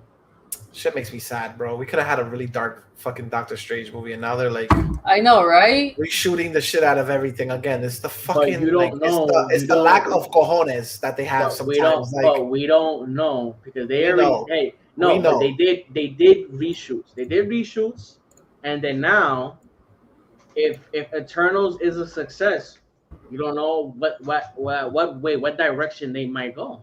It's not a success. I think it's the lowest grossing movie Marvel had in history or whatever. I think they literally said it's like. ¿Cuál? I think it might be the lowest grossing movie they've had ever. Eternals. Ah, yeah. Maybe. No. I don't know. I think literally it's the lowest grossing and lowest rated, which is, beyond me because I fucking loved it, but Exacto. semantics. Everybody has a fucking opinion. Everybody's point is valid. Todo el mundo es un crítico en Rotten Tomatoes. Exactly. Y sí, lo voy a decir así de disparate, así un disparate cabrón, porque así se merece decir, porque Rotten Tomatoes is bullshit. Yeah, the rating system was exposed. It's a little weird. Fuck that. Anyways, para eso, mira, para tener una pausa y una calma con los superhero shit, we got high fantasy shit coming out, like Lord of the Rings, we got, qué sé yo, the D&D movie, we got books, we got everything. I don't know. What is the we got Vox Machina coming out next year in February, so yeah. I'm actually looking forward to that shit. You made me a fan of that. That shit was not on my radar until I saw that trailer. That little mini snippet looks dope as hell. But when does the Lord of the Rings shit come out? Oh, and the Game of Thrones. Game of Thrones también va a salir. Supposed to come out pretty soon too, right? Yeah. No sé cuándo, fíjate, los de Lord of the Rings, en verdad que no sé cuándo sale. Ahí sí te la debía. Pero, hombre. You can see Nicholas's soul getting crushed as we speak. His smile turned upside down when he's reading. That's the lowest grossing movie Marvel has ever put out. What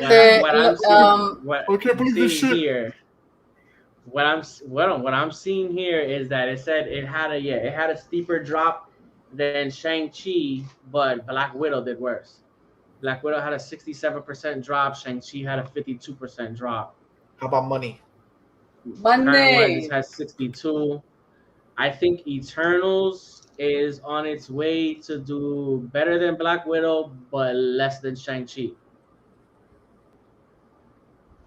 That makes But sense. Black Widow. Yeah, we kind of fucked up.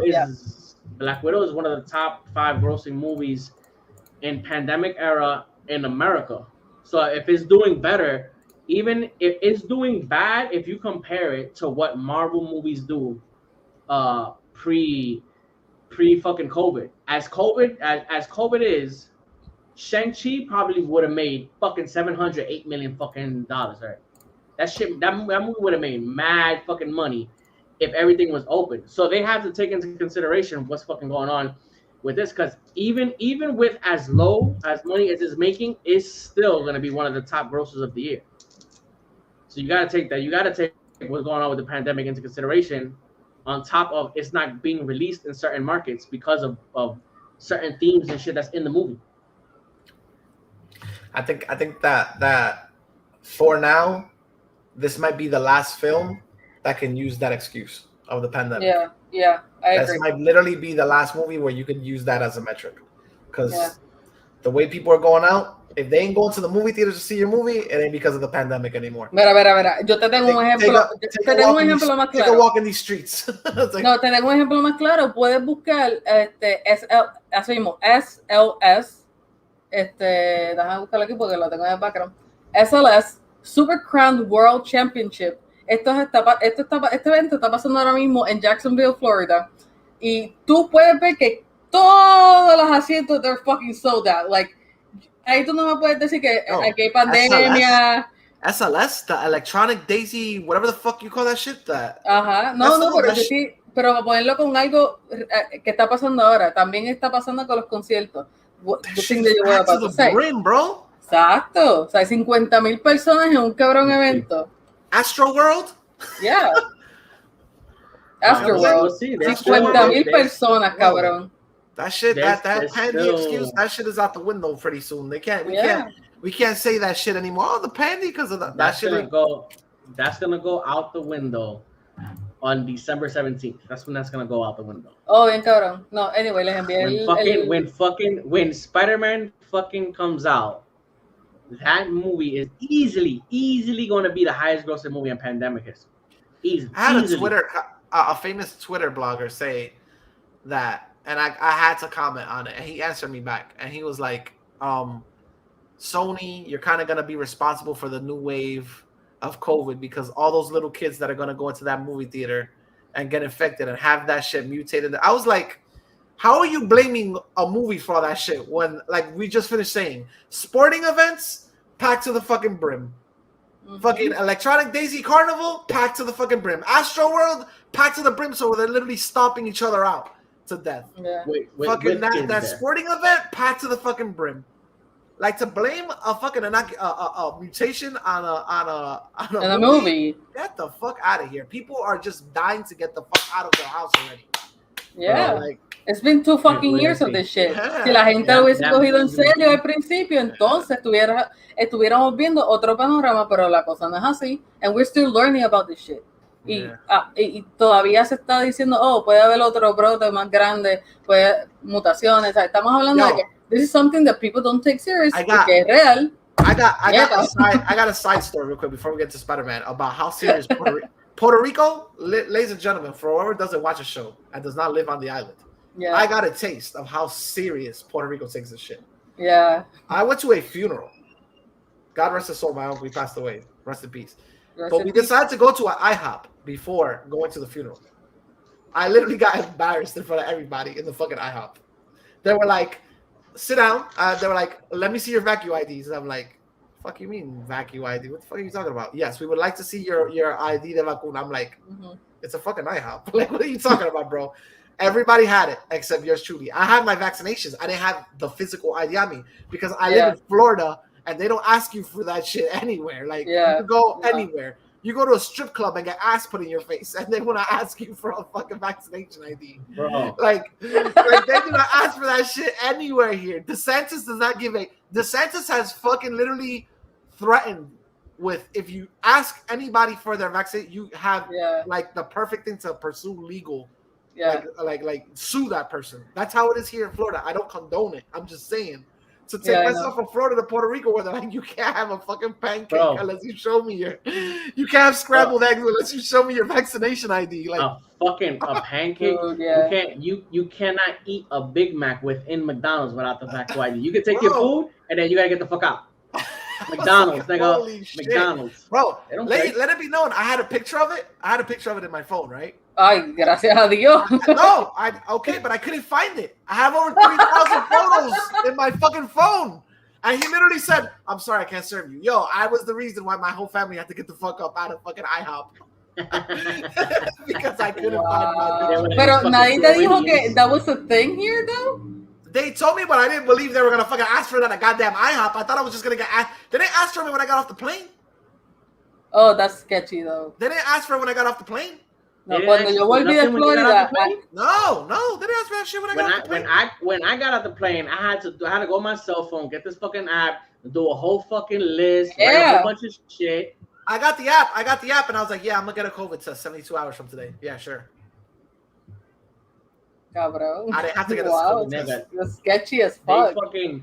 They had you sign the thing, and not only, I was already vacunado. Not only is it that one day, but you have to put your phone number, your contact information. They called me almost every day for like No, they a sent week me and a text half. messages. They send me an email. They send me an email every day. And you say, "Are you having fever?" But again, like that's okay. With all the respect, that's a very stupid way of doing it. Yeah. Eso es como el dicho de el papel solamente aguanta lo que tú le pones. You know what I mean? Like you could have been fucking dying, bleeding out your fucking eyes, and be like, "No, I'm good."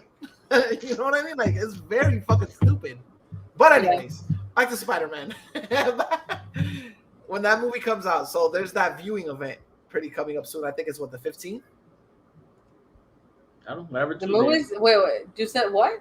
Sorry. Spider- Oh, the preview. Yeah, the preview. The viewing, No, Tuesday. no, it's Okay, not a yeah. preview. It's a viewing event. So Wait. they're gonna see the trailer. Same shit. I think it's the 16th. I think it's the 16th. It's the 16th or the 15th. I'm not sure. Ok, tenemos los rumores que el trailer iba a salir, El 15 al iba a salir 17. del 15 al 17, exacto. That was the rumor that the trailer was. Exacto, pero entonces ahora va a haber un evento donde maybe they're gonna show it to some people, they're gonna show some stuff, porque para ver 2 segundos de trailer es como que what the fuck. Eso como que el evento va a tener más cosas porque yo no. No, I think they'll show a full dead ass trailer, and I think somebody from the movie will be there, whether it's Tom Holland or one of the villains or somebody. I don't think anybody else of the rumored Spider-Man will be there. That'd be. Let me tell you why.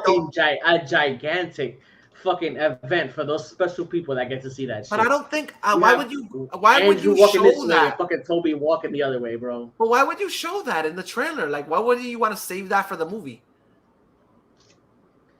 I feel like I feel you save that. You save that, and even if you don't have it, that'll put your asses in the chair. Whether they come out pissed afterwards or not, that's the one thing. That's the question that's gonna get everybody to sit in those fucking chairs if they're all in the movie. ¿Tú sabes qué es lo que pasa? Yo lo que pienso es que they have to give something up. They already gave enough up. Okay, pero estamos hablando de they have to. Una de las cosas más grandes que va a pasar en la película no era lo de Alfred Molina, no era fucking Norman Osborn, Willem Dafoe, no es fucking like every single villain that they're gonna show. They have to give something up. From Spidey's perspective, diría yo. Because nos está dando lo que nosotros queremos. That's obvious. Y ya se había liqueado, ya lo habían confirmado desde que Jamie Foxx dijo, sí, I'm gonna be Electro again. Y era oficialmente de que Sony approved. Seal of approval. Pasó lo mismo con Alfred Molina, que metió la pata. Mira, he's gonna be that. He's gonna be dug out. Alfred Molina was like, I literally asked that motherfucker, I'm dead. How do I come back? And I didn't understand it. But he was like, you're alive because you're the version. Yo, he like vomited his fucking guts in that interview. And this was years before we had even like a little fucking glimpse of what the movie was. He was just like, yeah, that shit. Exacto. What's up? So, para vendernos el trailer y no sé, yo diría que they have to give something up del plot de la película or something. They're gonna spoil something in that trailer. Porque a este punto yo creo que es inevitable. Y es para que la gente se calme y esperen hasta la película. Puede ser real, puede ser que no sea real. I think at this point, this movie already has sold itself into the $800 million without a new trailer. With that said, with that said, if you put out a new trailer and you show fucking Tobey Maguire, Andrew Garfield, how you say it? I think at this point, whether you do it or not, there's not going to be any more seats or any less seats being filled.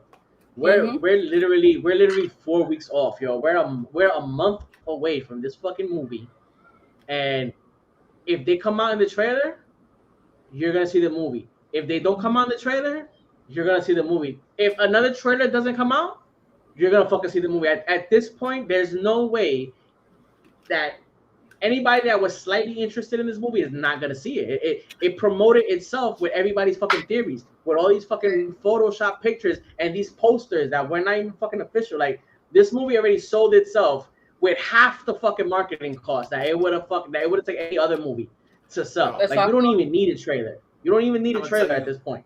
I'm gonna tell you right now. Can I give myself a one shot? Maybe I'll give myself a one shot. Hold on 1 second. You gotta take the overlay off. Take the Take the fucking overlay off, son. Overlay. Yo, Overlay. Sony. Sony. If you don't fucking take the opportunity and make a documentary about this whole situation, about if you're stupid enough to not do this and make a making of this is what we wanted to do, this is what leaked, this was how we handled this situation, and this is how it got out of our control or whatever. If you don't do that, you're a fucking dumb ass multi-million-dollar company. Yeah, Because a documentary alone on the making of this movie and how you handled everything would sell. Like putting on your streaming service. Put it on a streaming service. Straight up. Let me ask you. Let me ask you. Well, and crackle. Well, and crackle, yeah. What the fuck? Why did you take yourself off? He died. What are you doing? I'm trying to get back in. Let me in. Like, Bro. look. If right now, like I was saying, I don't know, right? I don't know when is it that the Sony deal with Netflix goes into effect. I think this is the last movie that it doesn't go into effect. I'm not sure. I know there's gonna be a certain point where anything that comes out on Sony is gonna go straight to Netflix. With that said, isn't there Spider-Man movies on Disney Plus now? No, they didn't release anything on the IMAX thing now. No, I don't think so. Spider-Man movies live action? Nope. No, never. I saw that. They're on Sony property. Why the fuck? I could have swore I saw that on the commercial for the Disney Plus IMAX shit. Te venderán con una escena de Spidey en MCU movies, but not his movies. We'll do this quick. Look, I'm on the Disney shit right now. Spider-Man. Right now, you have that shit. You have the cartoons. That's it. Yeah, you have the cartoons, man. No. Because where I was going with this is I'm wondering, since every project has that assembled show where they show you how it was made. They just released the Shang-Chi.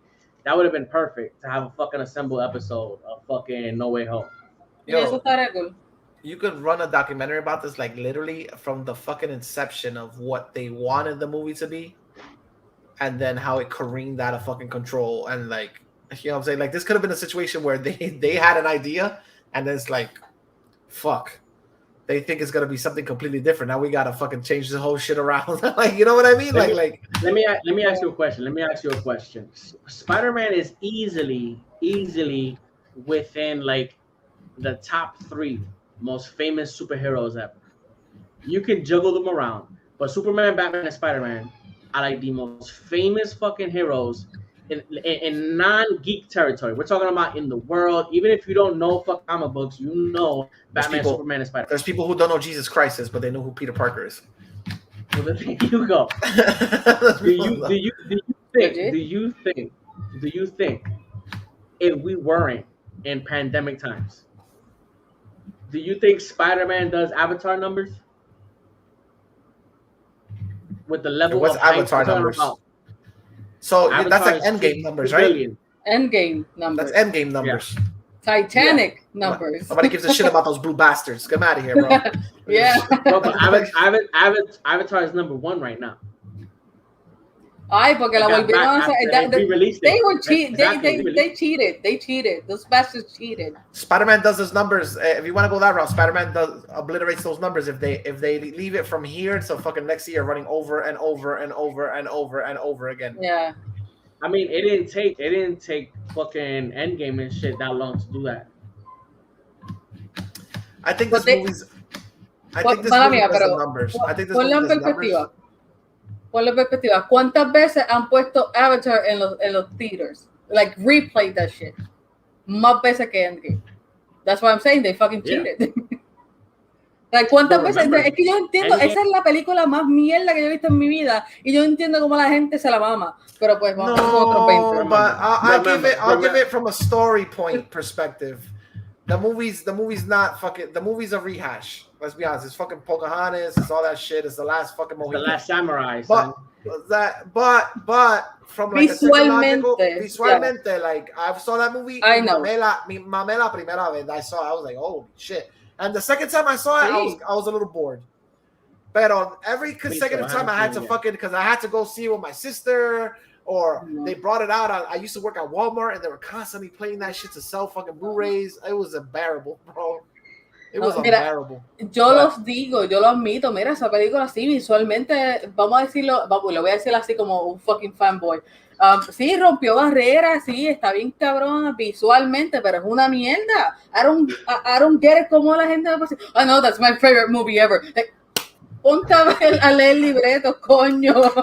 Yeah, I'm not a big Se me sale fan de la of se me Avatar. sale porque es que no puedo. I'm not a big fan of Avatar, but Avatar right now, Avatar when it got re-released that last time, wasn't it already a Disney project?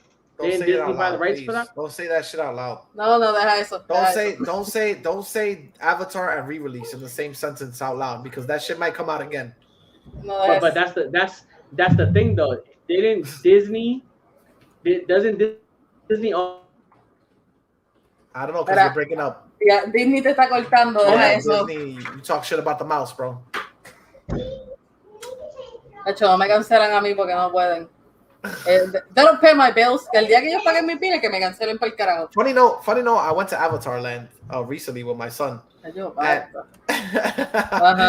went to Avatar Land recently with my son, and I was impressed by the structures they built, but the rides and shit like that, I wasn't like too blown away by it. Yeah, es que de nuevo volvemos a lo visual. Ellos ustedes te lo están vendiendo ahí a lo visual, pero porque en verdad they lack so much.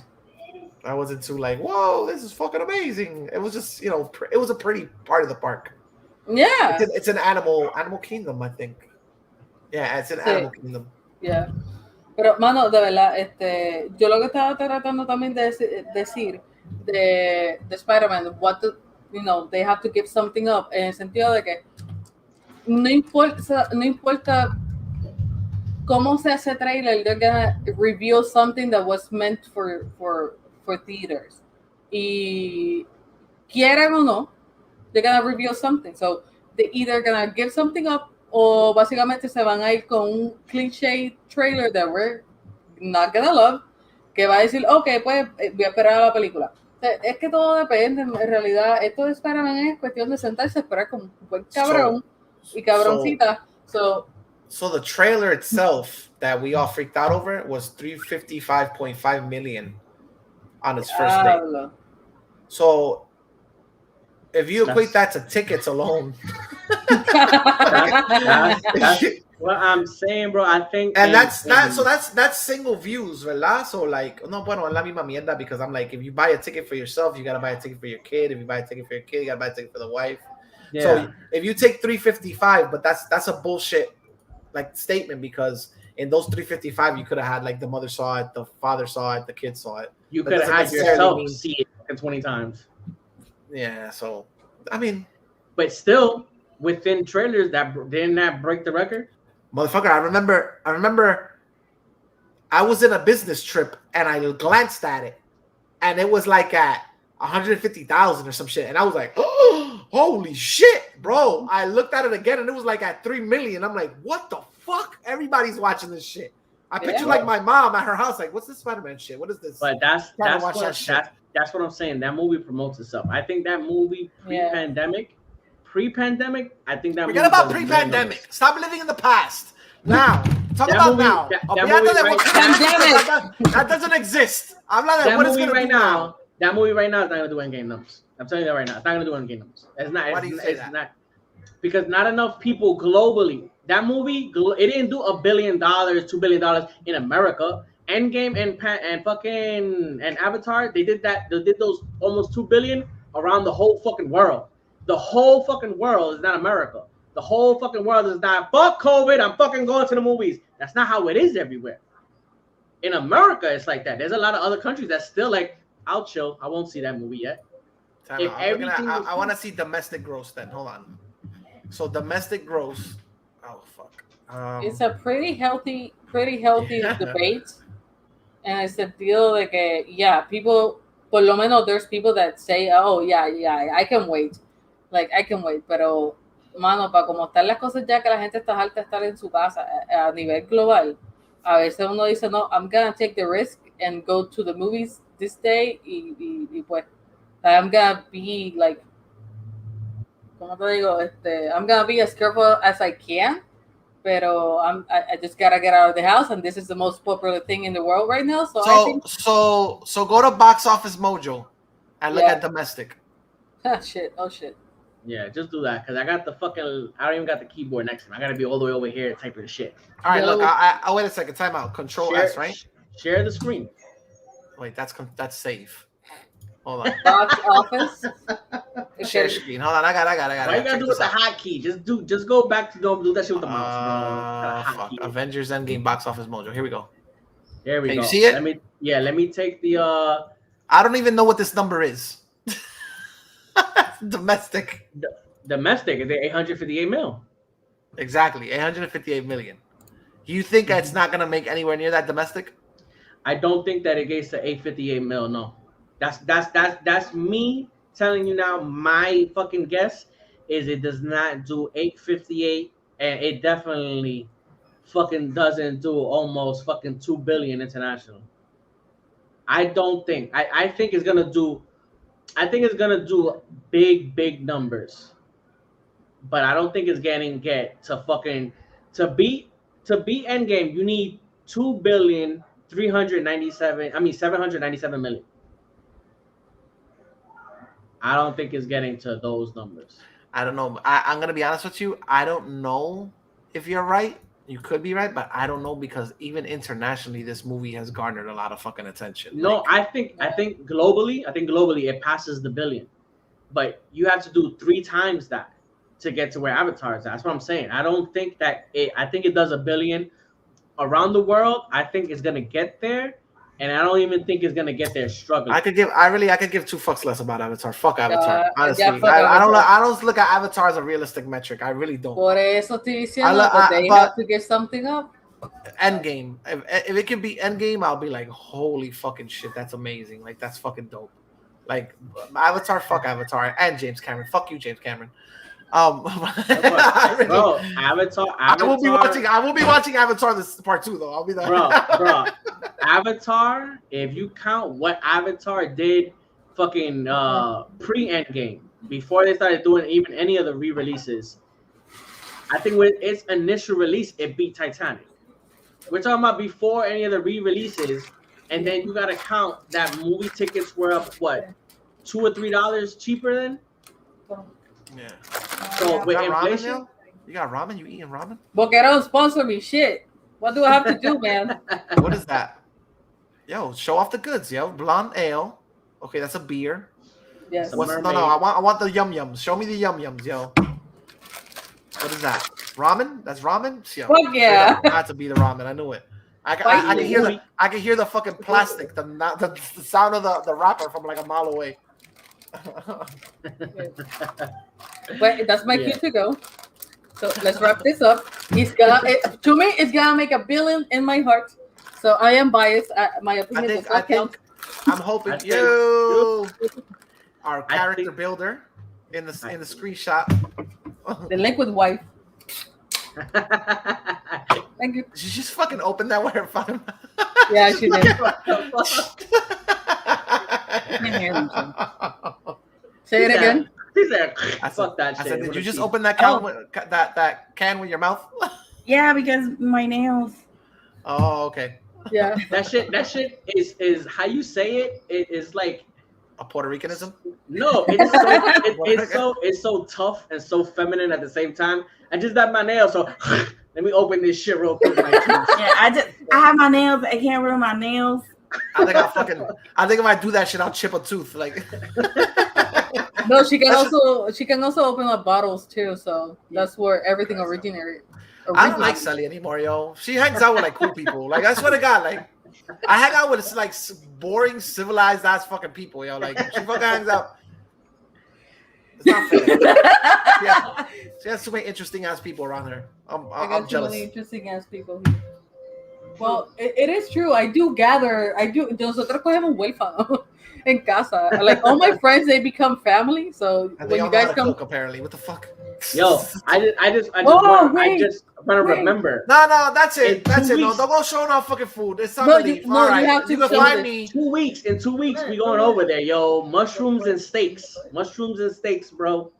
introverts are coming over here and they want mushrooms instead. That's him. Wait, That's what? him. You guys are That's coming him. over? Don't pay attention to We him. coming over, yo. We coming over. I'm visiting, bro. You don't have to fucking make us steaks. We're just gonna all So go just watch let a me movie know together. what y'all want. Don't fucking pay attention to this guy. Don't go through that fucking. I'm a cari pelao. I want fucking steaks. I'm not a and cari mushrooms, pelao. son. You're But a fucking sobrao. Don't go asking for fucking steaks when you visit somebody for the first You time. look at me when I eat my fucking steaks. I mean, okay, all right, son. Fuck that. I don't give a fuck. Este es un caripelado. Dijo que he wants steaks and mushrooms. So if I'm anything not a want, fucking sobrao. Con su presencia y que compartimos todo junto is fine. You don't have to go cooking for anybody. I'm a fucking sobrao. I want fucking steak. Fuck that. I'm a sobrao. What he said. I don't There care. you go, bro. Well, There then, you go. know what? Well, then bring your fucking meat then. Hey, I always bring my meat. All right, whatever. check the chat, motherfuckers. You put yourself in that one, bro. You put yourself in that one. I couldn't do it. I couldn't do it. You guys put the We're all money going, by up. the way, when I go down there, the plan is we're all, even though Rengo's ass is coming, and I spoke to Deca yesterday, so Deca's supposed to go as well. We're supposed to go watch Ghostbusters and Gucci the same day. And get high as fuck. So preparen esa nalga para estar sentado en un asiento de cine en like 4 horas. We need to get some weed or some edibles and get high as fuck. All right, anyway. As long as everybody has the money, I could provide anything. Jesus Christ. Let's do this, son. Let's do this, bro. All right. You do know that like the public watches this show, right? Yeah, Like, I was right about to say, we having a personal conversation. We still live and shit. personal conversation. She put my medical information out there at the start of this show. She was like, "Hey, Miguel got diabetes." Like, I was like, all right, Did you say that Miguel has diabetes out loud? Did you say that Miguel has diabetes out loud? Oh, sí. Why? No sé. I said diabetes. she was like, "HIPAA, what the fuck is that? HIPAA, what the fuck?" All right. Anyway, diabetes eventually. Anyway, you can find me here at XV Richport, where we put all our fucking personal shit out there. Our apparently people's drug use and their medical diagnosis for the world to see.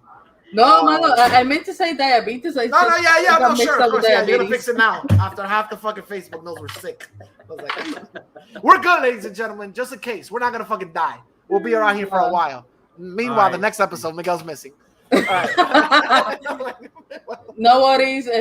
Pues yo tengo problemas del esófago, so yeah, that's fun. She's trying to balance it out with esophagus issues. I have acid indigestion, so. The hell was that? I heard a fucking car screech. Yeah. I was like, oh, y'all heard it too? Yeah. Yo, I was turned around and made it worse. Dramatic. Y después averiguó bien cabrón como que. All right. Yo, kill the shit. Say the outros. Yeah, find me. Yeah, we all have digestive problems and diabetes. Drinking this, I'll probably get, I don't know, liver disease. But I got this. Right. Anyways, you can find me everywhere as Liquid Nebula. I also have a sale, 50% off every single fucking dice. My wife, Liquid Nebula _shop. She has a sale on her Instagram stories. They're actually raw dice. We have rules for that, so check it out on Instagram. Liquid-nebula.com for our website, and yeah, that's it. Finally coming back to Twitch if the power, internet, and life lets me. But yeah. Yeah, you gotta get me. You gotta get us some pictures so I can promote that shit at the end of the episode. But okay. Yeah, I'm Lex. You can find XP on Richport on all major social media pages: Facebook, YouTube, Twitter, Twitch. This is it for us now. We will see you guys next week. So Wednesday? Later. Wednesday, anybody? Hopefully Wednesday. See y'all later.